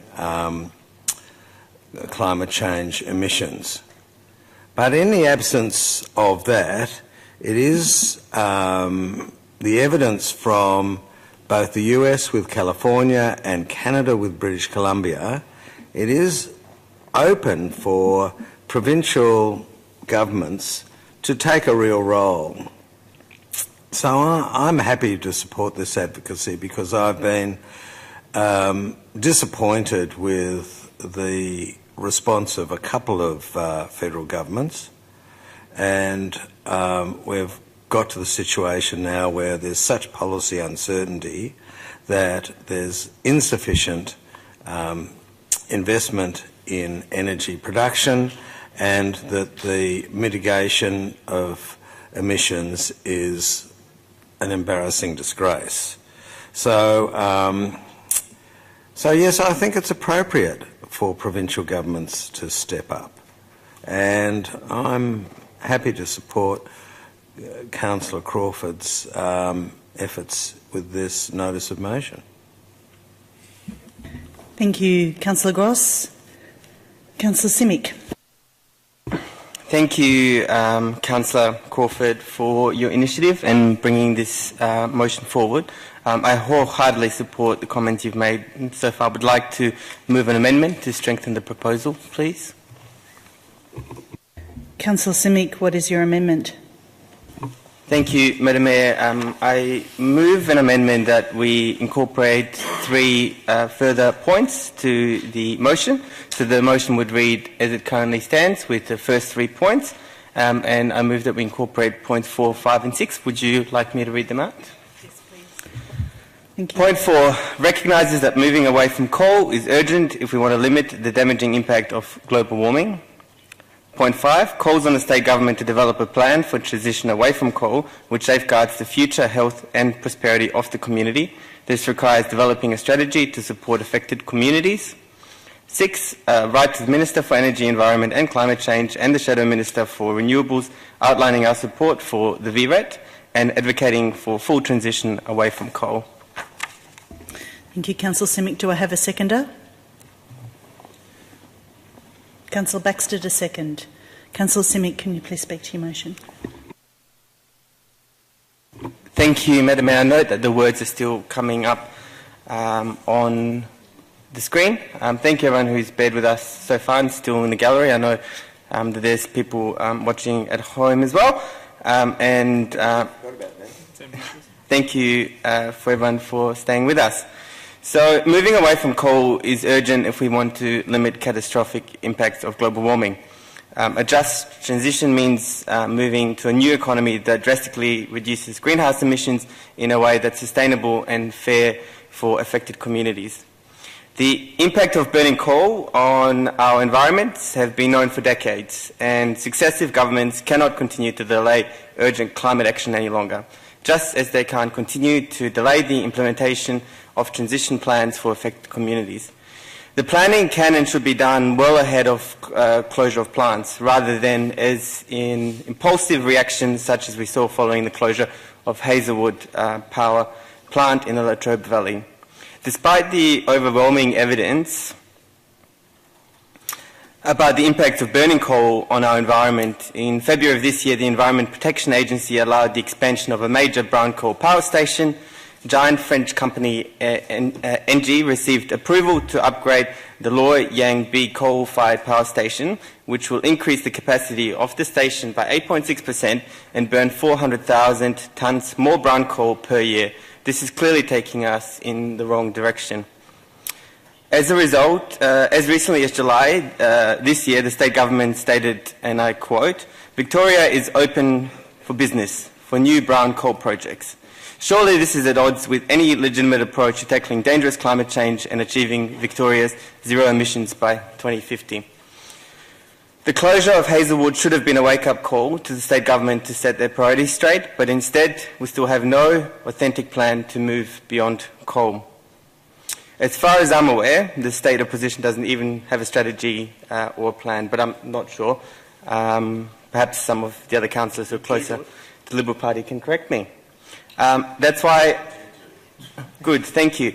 That's why I've moved this amendment, and I'd implore my fellow councillors to support the need for urgent action to tackle climate change, to support this necessary amendment, which adds strength to Councillor Crawford's excellent words. From memory, 7 out of 9 successful council candidates had climate change listed as a priority on their candidate materials. I agree wholeheartedly with Councillor Crawford that this is a key decade for action. Action speaks louder than words. Let's not piss in the wind. Thank you. Thank you, Councillor Simic. Councillor Baxter, can you please, you the seconder, do you want to speak to the motion? No? Would anyone else like to speak to the motion? If not, Councillor Copsey, you want to speak to the motion? Yep. Yes, thank you, Councillor Simic. It's a really important motion, and there's been a lot of discussion around climate tonight. We've heard this evening just reiterated how important it is for our community. It's outlined in our council plan, and Councillor Crawford's spoken eloquently to the real risks that we actually face as a low-lying coastal community. And we need to be serious about the urgency of the challenge and the magnitude of the change that's required. We do need to exit fossil fuel generation. We need a just energy transition and a plan for doing so to help make sure that the renewables opportunities are taken advantage of, but also that communities that are affected by this change are supported through the transition and provided with training for redeployment in industries of the future. So thank you very much, Councillor Simic, for bringing this amended motion. You have my full support. Thank you, Councillor Copsey. Would anyone else like to speak? Yes? So I wish it was as easy as being able to just to shut them down, and I understand that planning in the long term takes a lot. I guess the thing is, although the amendment is an understandable position, it's a very different proposition to what I'm actually bringing with this notice of motion. My notice of motion is not explicit in which form of energy to promote or prohibit. It's about the general energy targets that we're looking forward towards that clean energy future for Victoria. Now, I'm bringing this motion to support the transition of this legislation through the state government, and I feel that the amendments suggested by Councillor Simic are not strictly in accord with what I am bringing in motion. Also, I feel that it's a separate motion that should be brought, not an amendment to what the proposition of my motion, which is to simply support the passing of the VRET, not to water down that support. Thank you, Councillor Crawford. Councillor Brand, do you want to speak? No? Later. Okay. Councillor Simic, would you like to close? Just very briefly, thank you, Madam Mayor, and Councillor Crawford. I mean, I see the point you're making, but I think that the two things which have come forward tonight go hand in hand. I don't think that we can achieve the outcomes that we need to achieve by not looking at this holistically. So I do hope that councillors will support adding strength to what Councillor Crawford has put forward. I do really commend Councillor Crawford for taking this motion to us tonight. My intention, if possible, is to add strength to what Councillor Crawford has put forward. Thank you, Councillor Simic. Then I will put that motion. All those in favour? That motion has failed. Division required. Councillor Copsey has called for a division. So, and just to confirm, we are talking about the 3 points in red, 4, 5 and 6 to motion 9.3. So I'll ask everyone to vote again. Okay. All those in favour of Councillor Simic's motion? Councillor Copsey, Councillor Brand, Councillor Simic, Councillor Baxter. That motion has failed. All those against? Councillor Crawford, Councillor Gross, Councillor Pearl, Councillor Voss, Councillor Bond. That motion's failed. So we'll go back to the substantive motion. Who were we up to in speaking? Would anyone else like to speak to that motion? Councillor Pearl. Thanks, Madam Mayor. I oppose the motion on the basis that this is not a council issue. During the election campaign, it was very clear that the people that voted in Gateway Ward voted us here to consider council issues. We are not sitting in Spring Street in either one of those chambers, and this is not a council issue that we can make a decision on. The last council was heavily criticised for debating things that aren't in their remit, such as coal seam gas, etc. And this council shouldn't be making that mistake. Let's stay focused on the things we can control, influence and affect. Thank you, Councillor Pearl. Councillor Brand. I will support the motion. I understand the qualms that Councillor Pearl has about entering into motions on areas which are not strictly speaking under our remit, but I stood for council on an environmental platform, in part on an environmental platform, and that was first to be environmentally responsible ourselves, and to do everything that a modern, wealthy, well-organised council city could possibly do to be a highly responsible environmental sort of entity. But on top of that, that to me the most important part of doing that is not so much in its own right, but to give us the basis to advocate further up the chain, and to be a model of that we can actually use as a basis. We can walk the walk, and therefore we can talk the talk. And I think this falls exactly into my election promises, which is to be advocating upwards and beyond our own parochial area, but into higher realms. So I fully support it. Thank you, Councillor Brand. Councillor Baxter. I'll also be supporting the motion. I do believe that this is part of our core business, because we're actually talking about our council plan, which talks about reducing emissions and doing our part.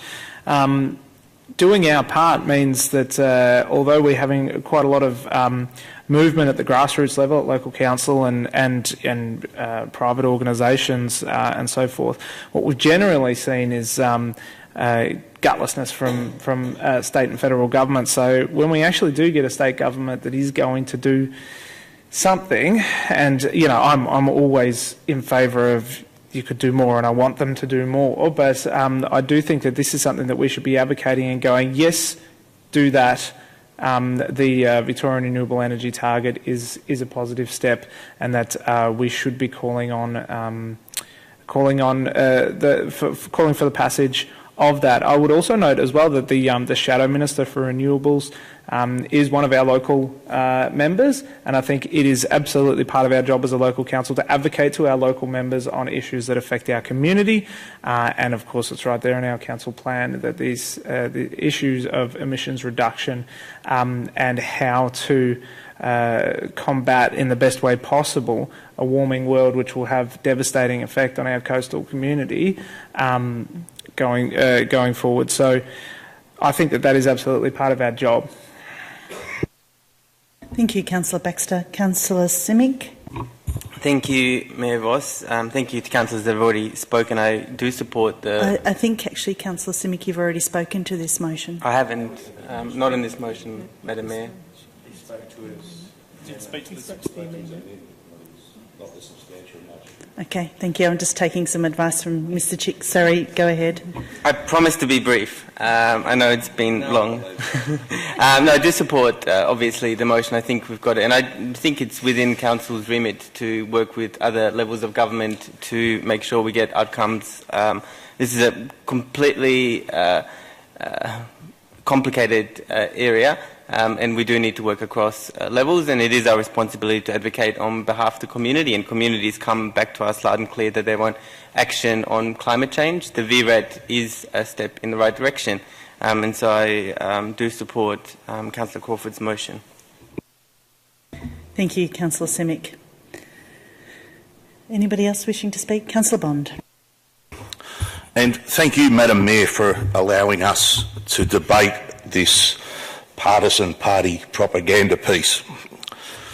I'll start off with you asked questions about what the Liberal national policy will be. A Liberal national government, when elected in November 2018, will abolish the Victorian Renewable Energy Trust and will stop power prices from soaring. I'm happy for the Mayor to rule on whether campaign speeches are actually allowed in the chamber. I'm speaking to the motion, Madam Mayor. Thank you, Councillor Bond. I'm just going to seek some advice on that point.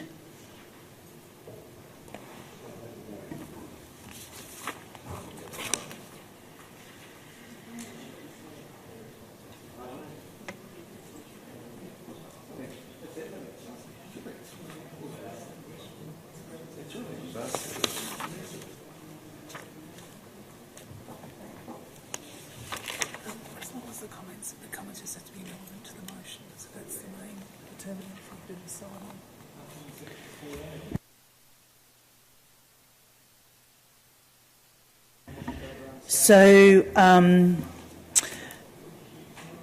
the ruling, I need to take into account whether it's relevant to the motion. So and the policies of the government. Point of order, Madam Mayor. The policy being discussed here today is to endorse a state ALP policy. That is this notice of motion. So to put the alternate policy up there is also discussing state renewable energy policy. I fail to see how this could never be ruled not relevant to what we're debating here today. Madam Mayor, the motion makes no reference of any party. I think if you read dot point 1, it says the state government.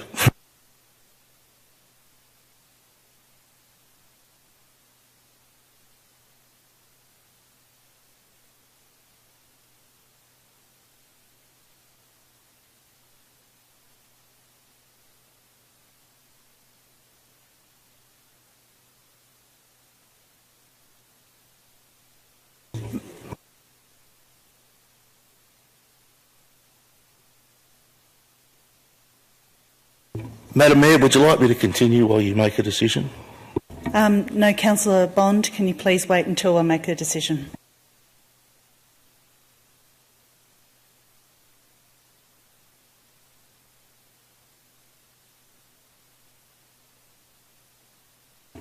Councillor Bond, I'd like you to stick to the points in the notice of motion and debate the notice of motion's merits rather than any other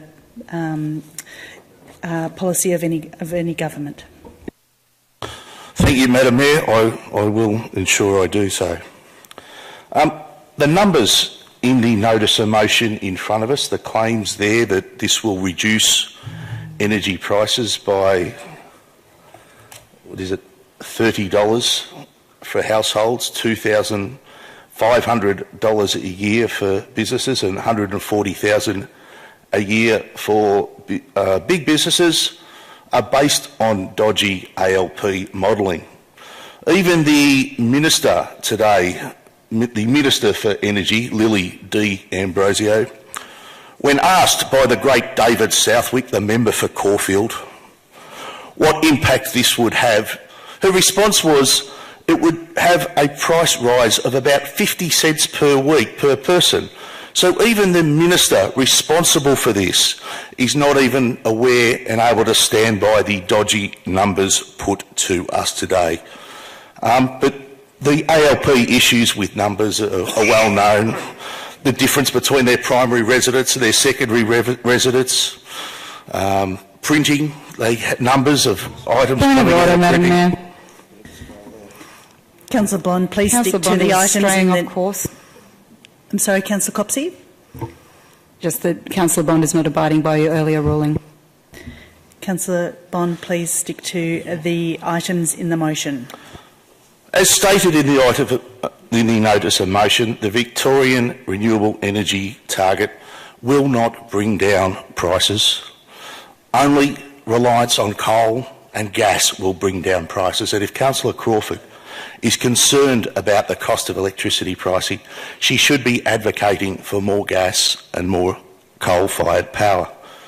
In the 1800s, it was gold that built this great state, but in the 1900s, it was coal. It was coal from our Latrobe Valley, brown coal, clean brown coal, amongst the cleanest brown coal in the state. Its low ash, low sulphur and low heavy metal content makes it a great resource for burning and supplying electricity to this great state. But it was technology brought back from Europe at the end of World War I by our greatest ever soldier, General Sir John Monash. I'm speaking to it. It was technology brought back to this great state from Europe by our greatest ever soldier, General Sir John Monash, that allowed us to convert our brown coal into power that set this state on a path towards Point of order, Madam industrial... Mayor. Councillor Bond. I'm speaking to the motion, Madam Mayor. The motion regarding coal was defeated. John Monash was John Monash established the State Electricity Commission in this state, Councillor Voss, so therefore it is relevant to this notice of motion. Please focus on the 3 items that are a part of this notice of motion. Otherwise you'll have to finish up. Thank you, Madam Mayor. The report on which these figures, these dodgy figures, is established are based on 3 items. The Ernst & Young, the modelling. It makes the assumption that there will be a carbon tax in place. It makes the assumption that wind and solar farms will not be required to be connected to the electricity grid. And it makes the assumption that coal power stations in Victoria won't close. Well, we know all 3 of those events will not occur. Therefore, the numbers mentioned in this notice of motion are false. Even the author of the report on which these numbers are based, Ernst & Young, highlighted in the report that the assumptions dictated by Labor were inadequate. If investment, the report says, if investment in network infrastructure were required to facilitate renewable generation development, this would likely lead to increases in retail electricity prices through higher network charges. If the increased penetration of renewable generation results in a more rapid retirement of existing generators, this could result in increased concentration in the wholesale market and could provide opportunities for generators to exploit incidences of transient market power. This has not been considered in this modelling. This modelling, therefore, is false. The assumptions in this notice of motion are false, and therefore I cannot support this partisan party propaganda piece. Thank you, Madam Mayor. Thank you. Councillor Bond. Madam Mayor, can I ask a clarifying question? You may, Councillor Sink. I'd like to clarify whether Councillor Bond believes in climate change.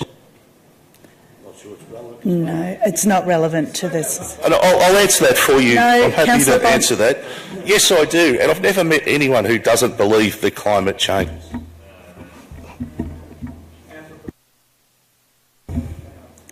Thank you very much. Right, so Councillor Crawford, would you like to close? Yes. Thank you, Councillor Bond, for illustrating exactly why I brought this motion to Council, because it is so important to try to get states to support the states in taking on what obviously is not believed by the Liberal government at a federal level. The great thing about my motion, whether you debate the figures or not, and it's not ALP figures at all, my actual motion doesn't mention reduction in price. So what we're actually arguing for is a target for renewable energy. It doesn't mention closing of coal. It's all about promoting the new clean energy that economically the world is moving to, and it enhances our ability as a state to harness or to harness that possibility for growth in this state and for the nation. So really it's about reducing carbon emissions. That's the second point, reducing carbon emissions so that the effects of climate change could be mitigated for our local community. I'm looking that it's an important thing for everyone, both sides. Point of order, Madam Mayor. The notice of motion doesn't mention carbon emissions. Carbon footprint, yes it does. I will allow that, Councillor Bond. Reducing its carbon footprint, that's exactly what we're doing. And the great thing is that it's actually worth welcoming a target to transition to this new economy. So whether you debate the figures or not is kind of irrelevant, because the key things are we're looking to the future, which is happening whether we like it or not. And I would ask my fellow councillors on the basis of this is our future, and I would ask you to support the motion. Thank you very much, Councillor Crawford. I'll now put that motion. All those in favour? That's carried.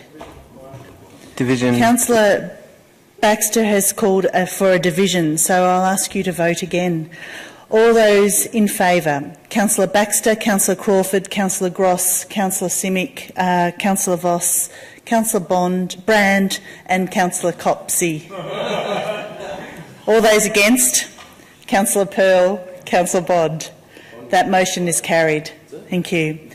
Now we'll move on to item...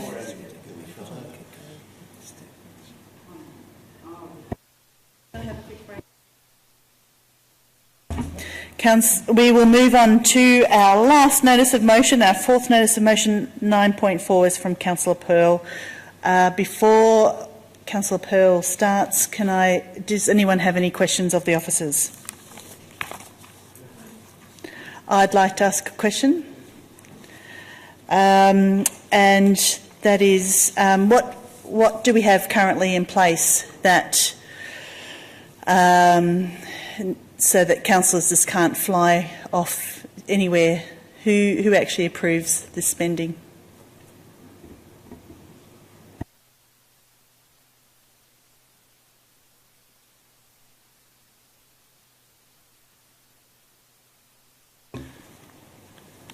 Through you, Madam Mayor.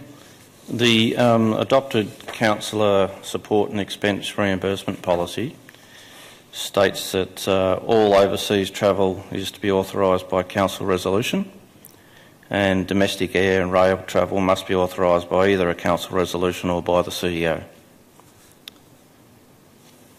Thank you, Mr Chick. Yes, you may. Councillor Bond. When overseas travel has occurred previously, that hasn't been authorised by council. So does that mean we have breached our policy in the past? Because I can think of numerous overseas trips taken by councillors that weren't authorised through the chambers. I am quoting from the current policy that's adopted by council. I'm not sure at this point what the policy was back a number of years ago. It may have been different. When was that policy adopted? This was adopted in June 2016.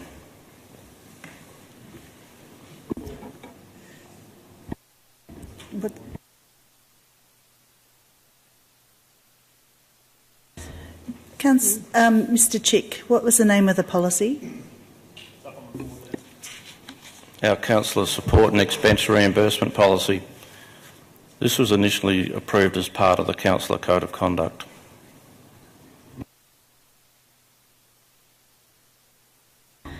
Mr Chick, Councillor Brand. I would like to ask, I'm not necessarily expecting that it can be answered at the moment, but I would like to ask what the sum total expenditure on interstate travel has been for councillors this year. Zero. All right, thank you. Councillor Copsey. And I'd like to ask what the sum total expenditure on overseas travel has been for councillors this term. Mr Chick. Just double checking my list here, but the answer would be zero for this current council. Councillor Crawford. Yeah. Marcus, a clarifying question.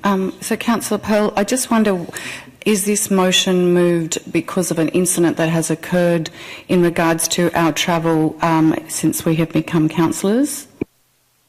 Madam Mayor, seek to move the motion. I can discuss these points as I move it so we can speed things up a bit.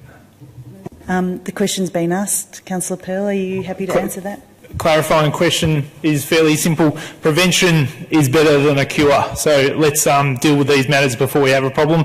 It's in not response to anything specifically that's been done by this council. The behaviour of this council so far has been nothing but exemplary. This motion will strengthen that by ensuring that interstate travel as well as international travel is dealt with in this chamber, in the eyes of our very committed community.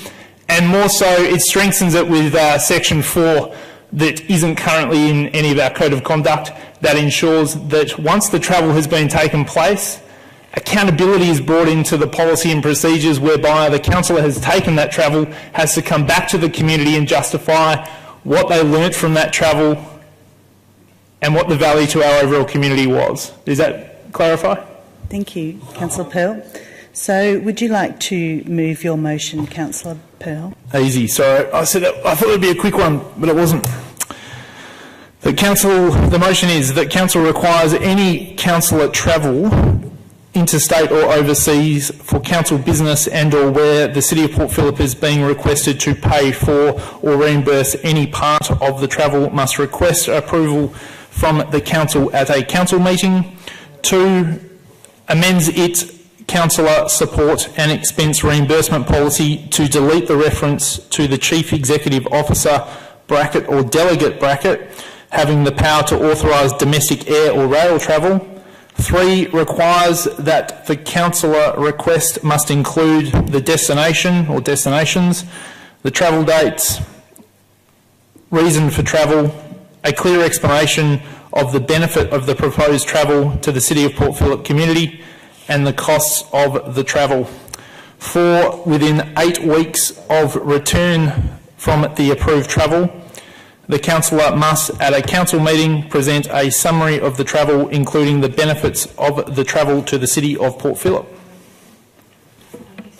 Thank you, Councillor Pearl. Do I have a seconder? Councillor Gross to second. Please speak to your motion, Councillor Pearl. This motion ensures that the City of Port Phillip leads from the front in terms of accountability and transparency with respect to councillor travel requests. If successful, this motion improves our processes in 2 important ways. Firstly, it will ensure that requests by councillors, be them for interstate or international travel, are decided in full view of our community so that they can judge, the community, can judge the trip on its merits and provide us with relevant feedback. Secondly, item 4, which is the crux of this motion, improves accountability to our community, with councillors now being required to present the outcomes and benefits of their trip to our community at a council meeting, be this in written form via a report that is presented or perhaps even by a formal presentation. Thank you to the support I've received in the past couple of days from the community, especially in view of recent reports of large amounts of money being spent by some Victorian councils on travel. We've got off to a good start, and this motion will ensure it keeps us on the straight and narrow in respects to travel expenditure. Increasing the transparency of councillors' travel that is funded by ratepayers will, in a small but important way, improve the trust of our community has with us. I therefore urge my fellow councillors to support the motion. Thanks, guys. Thank you, Councillor Pearl. Councillor Gross? Yeah, look, I think it's... I am supporting this, even though I make the point that hitherto, as the mover of the motion has said, our behaviour has been exemplary. And can I just add my own personal anecdote? You know, I tried to see if I could get council support to go to Warwick-Nabil. Now, I don't know if anyone been to Warwick-Nabil. I was there 2 weeks ago. It's a great place. It might be a great place, but it's surely not a travel destination, and that was knocked back. So, and I also want to say that there are some forms of overseas travel that I think are over-stigmatised at the local government level. I am a particular fan of our relationship with OBU, which has been downgraded, and I would be open to a conversation in forthcoming years about upgrading that. I'm also a fan of our relationships in East Timor, so I think that the way forward to legitimise certain travel is to accept the advice of Councillor Pearl and make sure we look absolutely kosher. The only argument I can see against this is that it is a bit clumsy because sometimes we want the Mayor to hop on a plane. And we won't have time to get that through the chamber, and so we'll have to just suck it and see. Well, could I ask you a clarifying question in the case of something that's not urgent, but, you know, we need expedition on? Certainly, Councillor Gross. This reflects the existing policy in its operation. So the request isn't required prior to the travel. It does use the word proposed, but it's not required to be done prior to the travel. In the event of an emergency would happen, let's say that emergency happened in the month of January where there's generally no council meetings, the Mayor, whoever that would be at the time, would be more than welcome to come back to a council meeting in February or March and seek for permission for that travel that's already taken place. Good answer. Councillor Baxter, you... May I ask a clarifying question? Yes. Of Councillor Pearl, what would happen if the Mayor had to go on some urgent trip or something, came back and then Council then declined the request? The same as what would happen if I tonight decided to go to New York on a council trip and came back to you at the next council meeting and put that to you. You would then have the opportunity to determine if that travel was in the interests of council and according to the policy, and you could vote either way.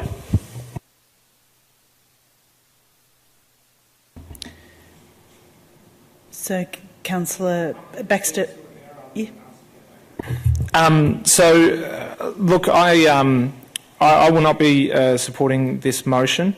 I've been a very public advocate for greater transparency in council decision-making and processes for some time, and my fellow councillors will know that I've spent quite a bit of time in discussions with other councillors and with officers attempting to make sure that we can do things as transparently as possible.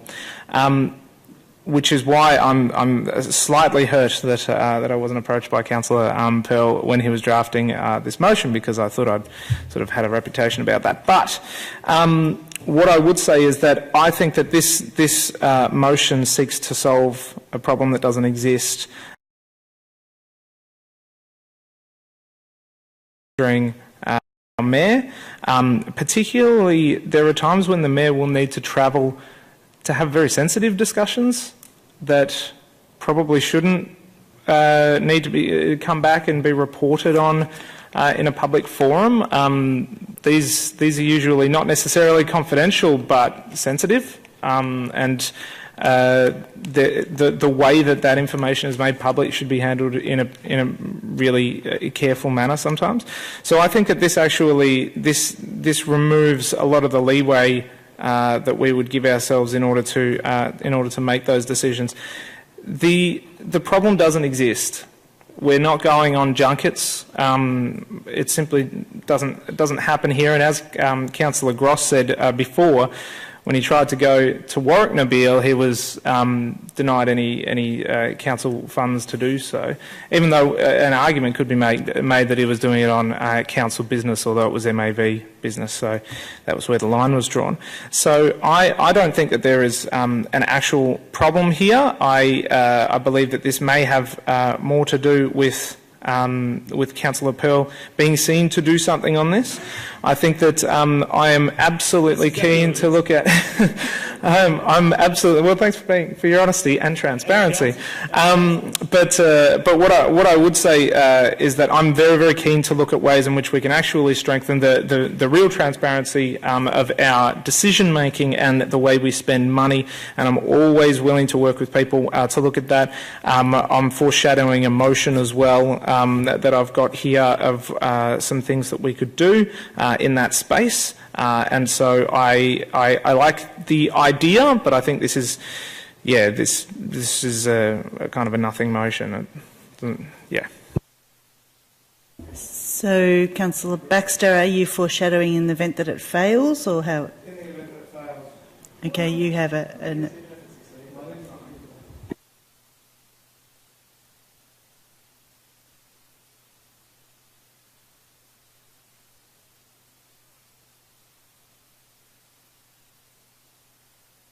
Councillor Brand, would you like to speak?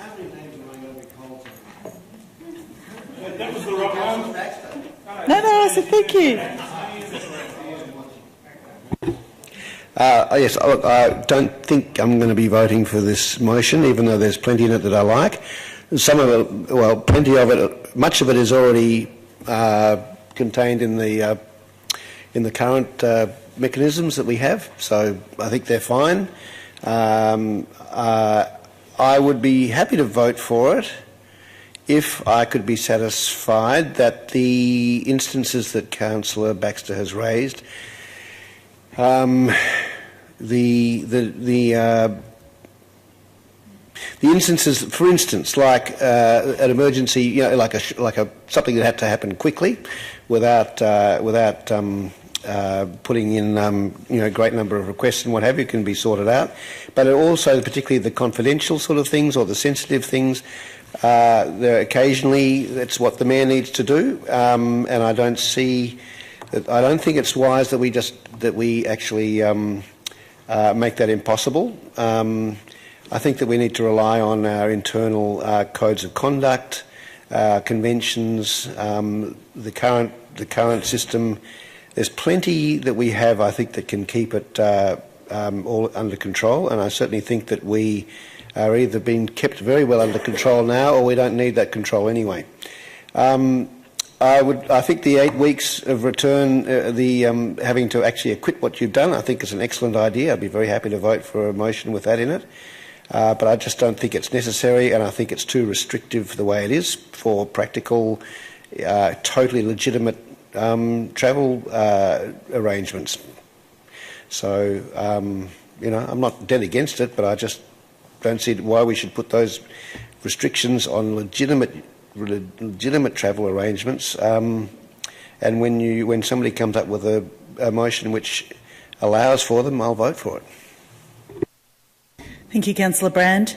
Would anyone else like to speak to the motion? I'll also speak.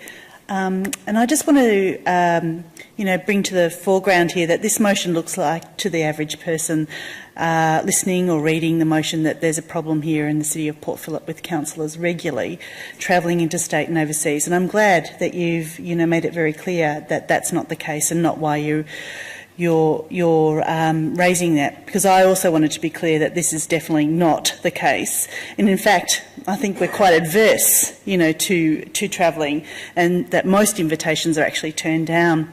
In 2013, I did travel to Canberra and stayed overnight, and I have to say that that's the extent of my travelling interstate or overseas in the last 5 years.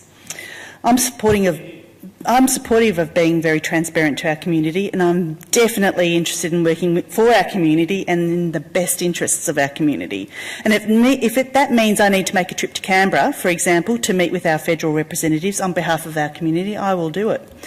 But this doesn't mean that I want to elevate the status of this meeting through this forum.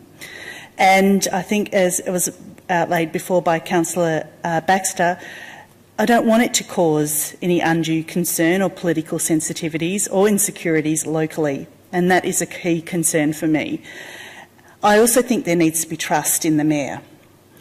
And this is a fairly heavy-handed approach, and I'd be happy to review this if there is travel, and I'm certainly very happy to,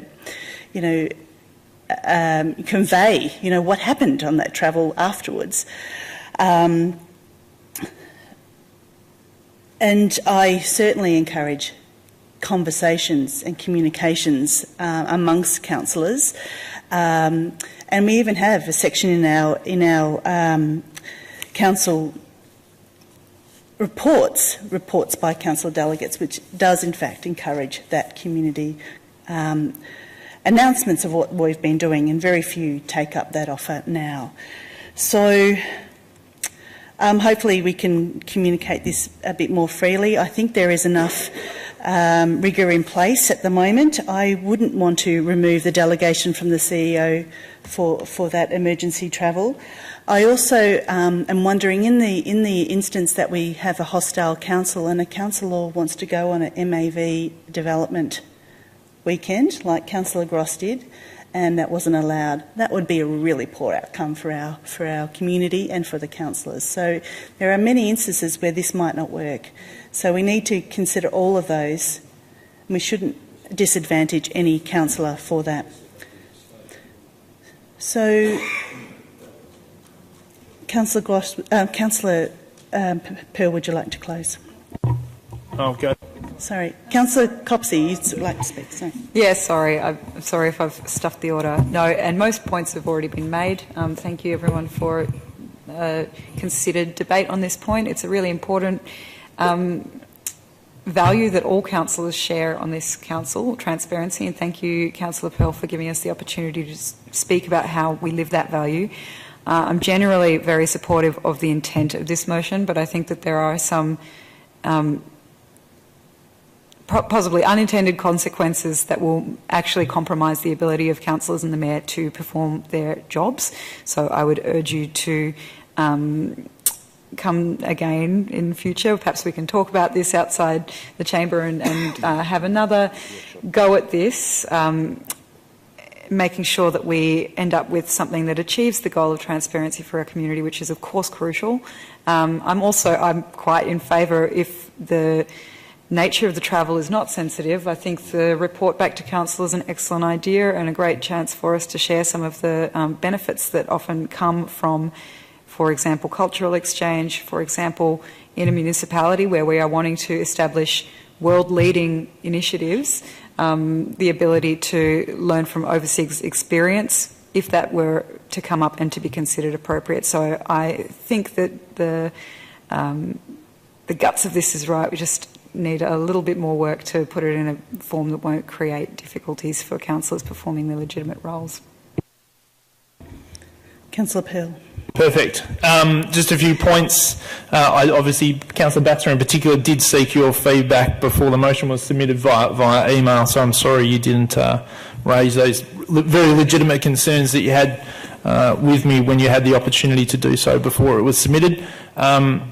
Councillors shouldn't be fearful of inappropriately disclosing confidential meetings they might have with federal ministers, for example.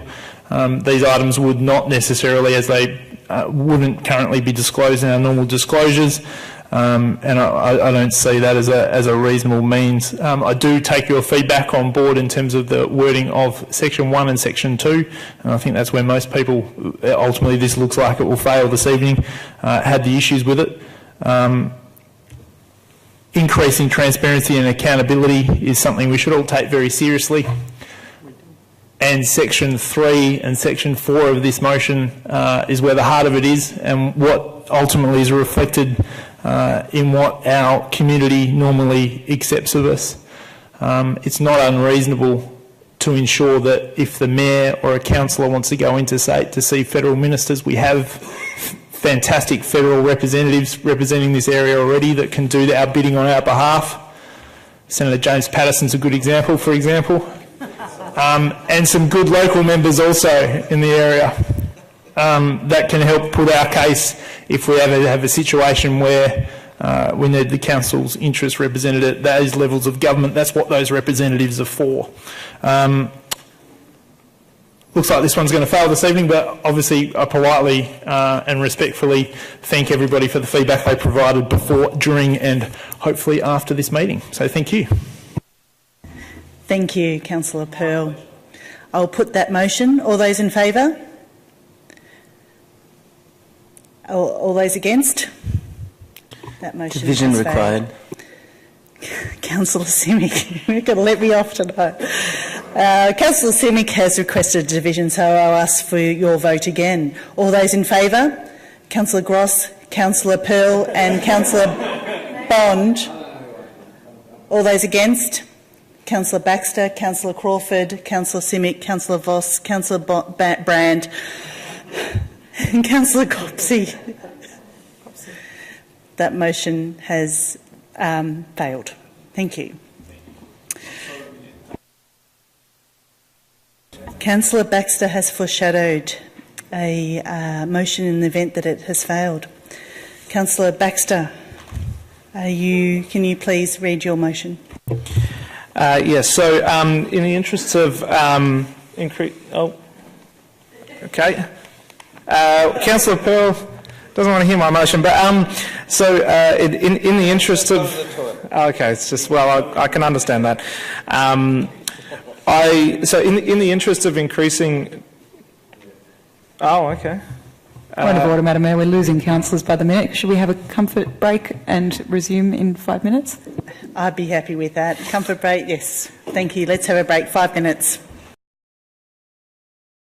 All right, councillors, we'll keep going. Don't want to be here all night. Councillor Baxter, you have a alternate motion. You have a motion here that you foreshadowed earlier that's to do with transparency because the Councillor Pearl's motion didn't get up. So if you could please read that and we'll see if we've got a seconder. I hope everybody's feeling refreshed.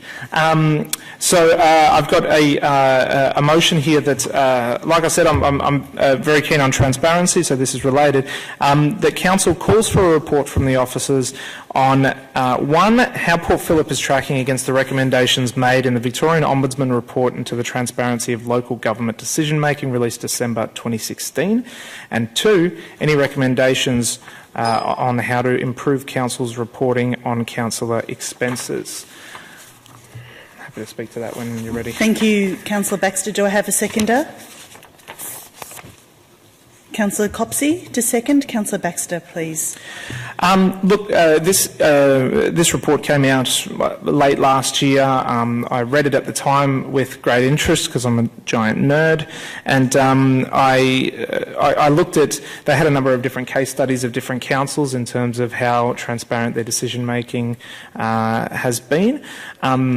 And I then took some of the recommendations and some of the questions out of that and tried to work some things with the officers on some ideas that we could pursue.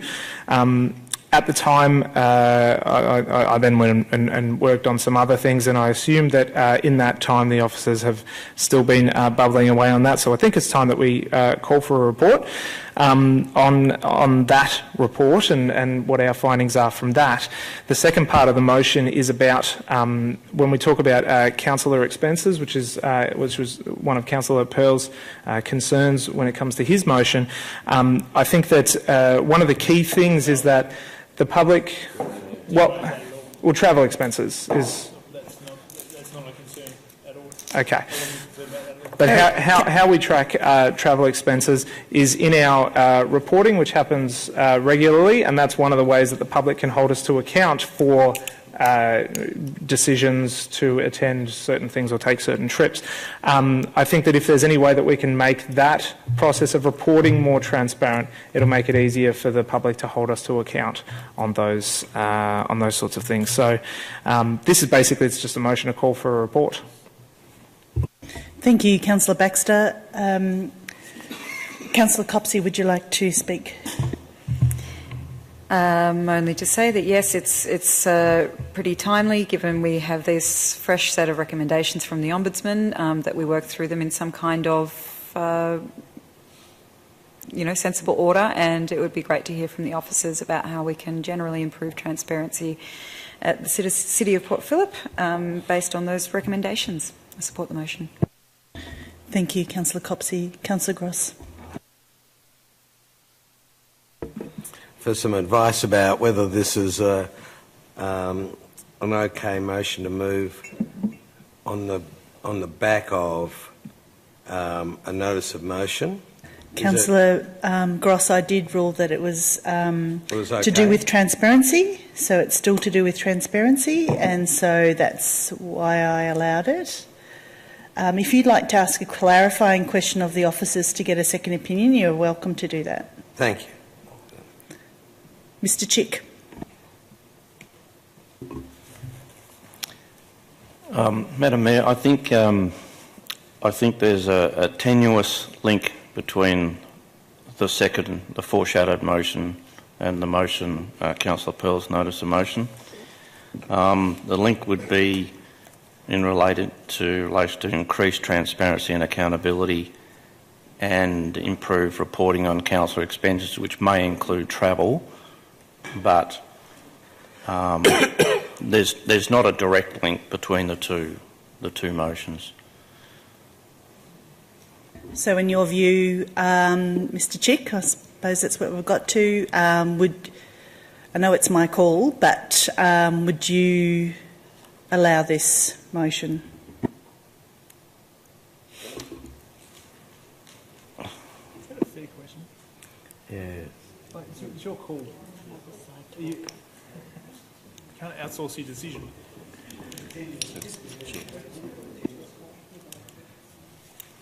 We wouldn't ask an officer what decision they would make if they were sitting in. If I had to give advice, Madam Mayor, on second thoughts, I would probably not allow this and would prefer it to be brought up as a separate notice of motion. Just because it's a sort of a small link between Councillor Pearl's motion. Thank you, Mr. Chick. Would a urgent item of business be relevant, or would you do a separate notice of motion altogether?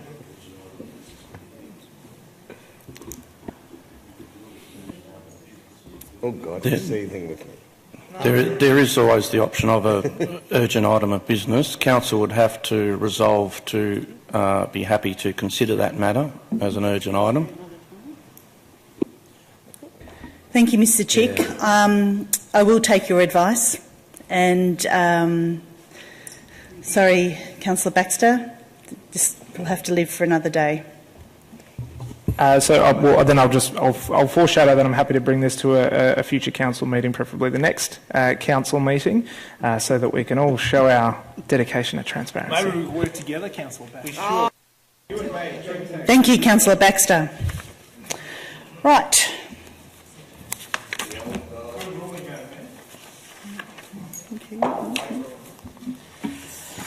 So, we'll move now to item 10, which is reports by councillor delegates.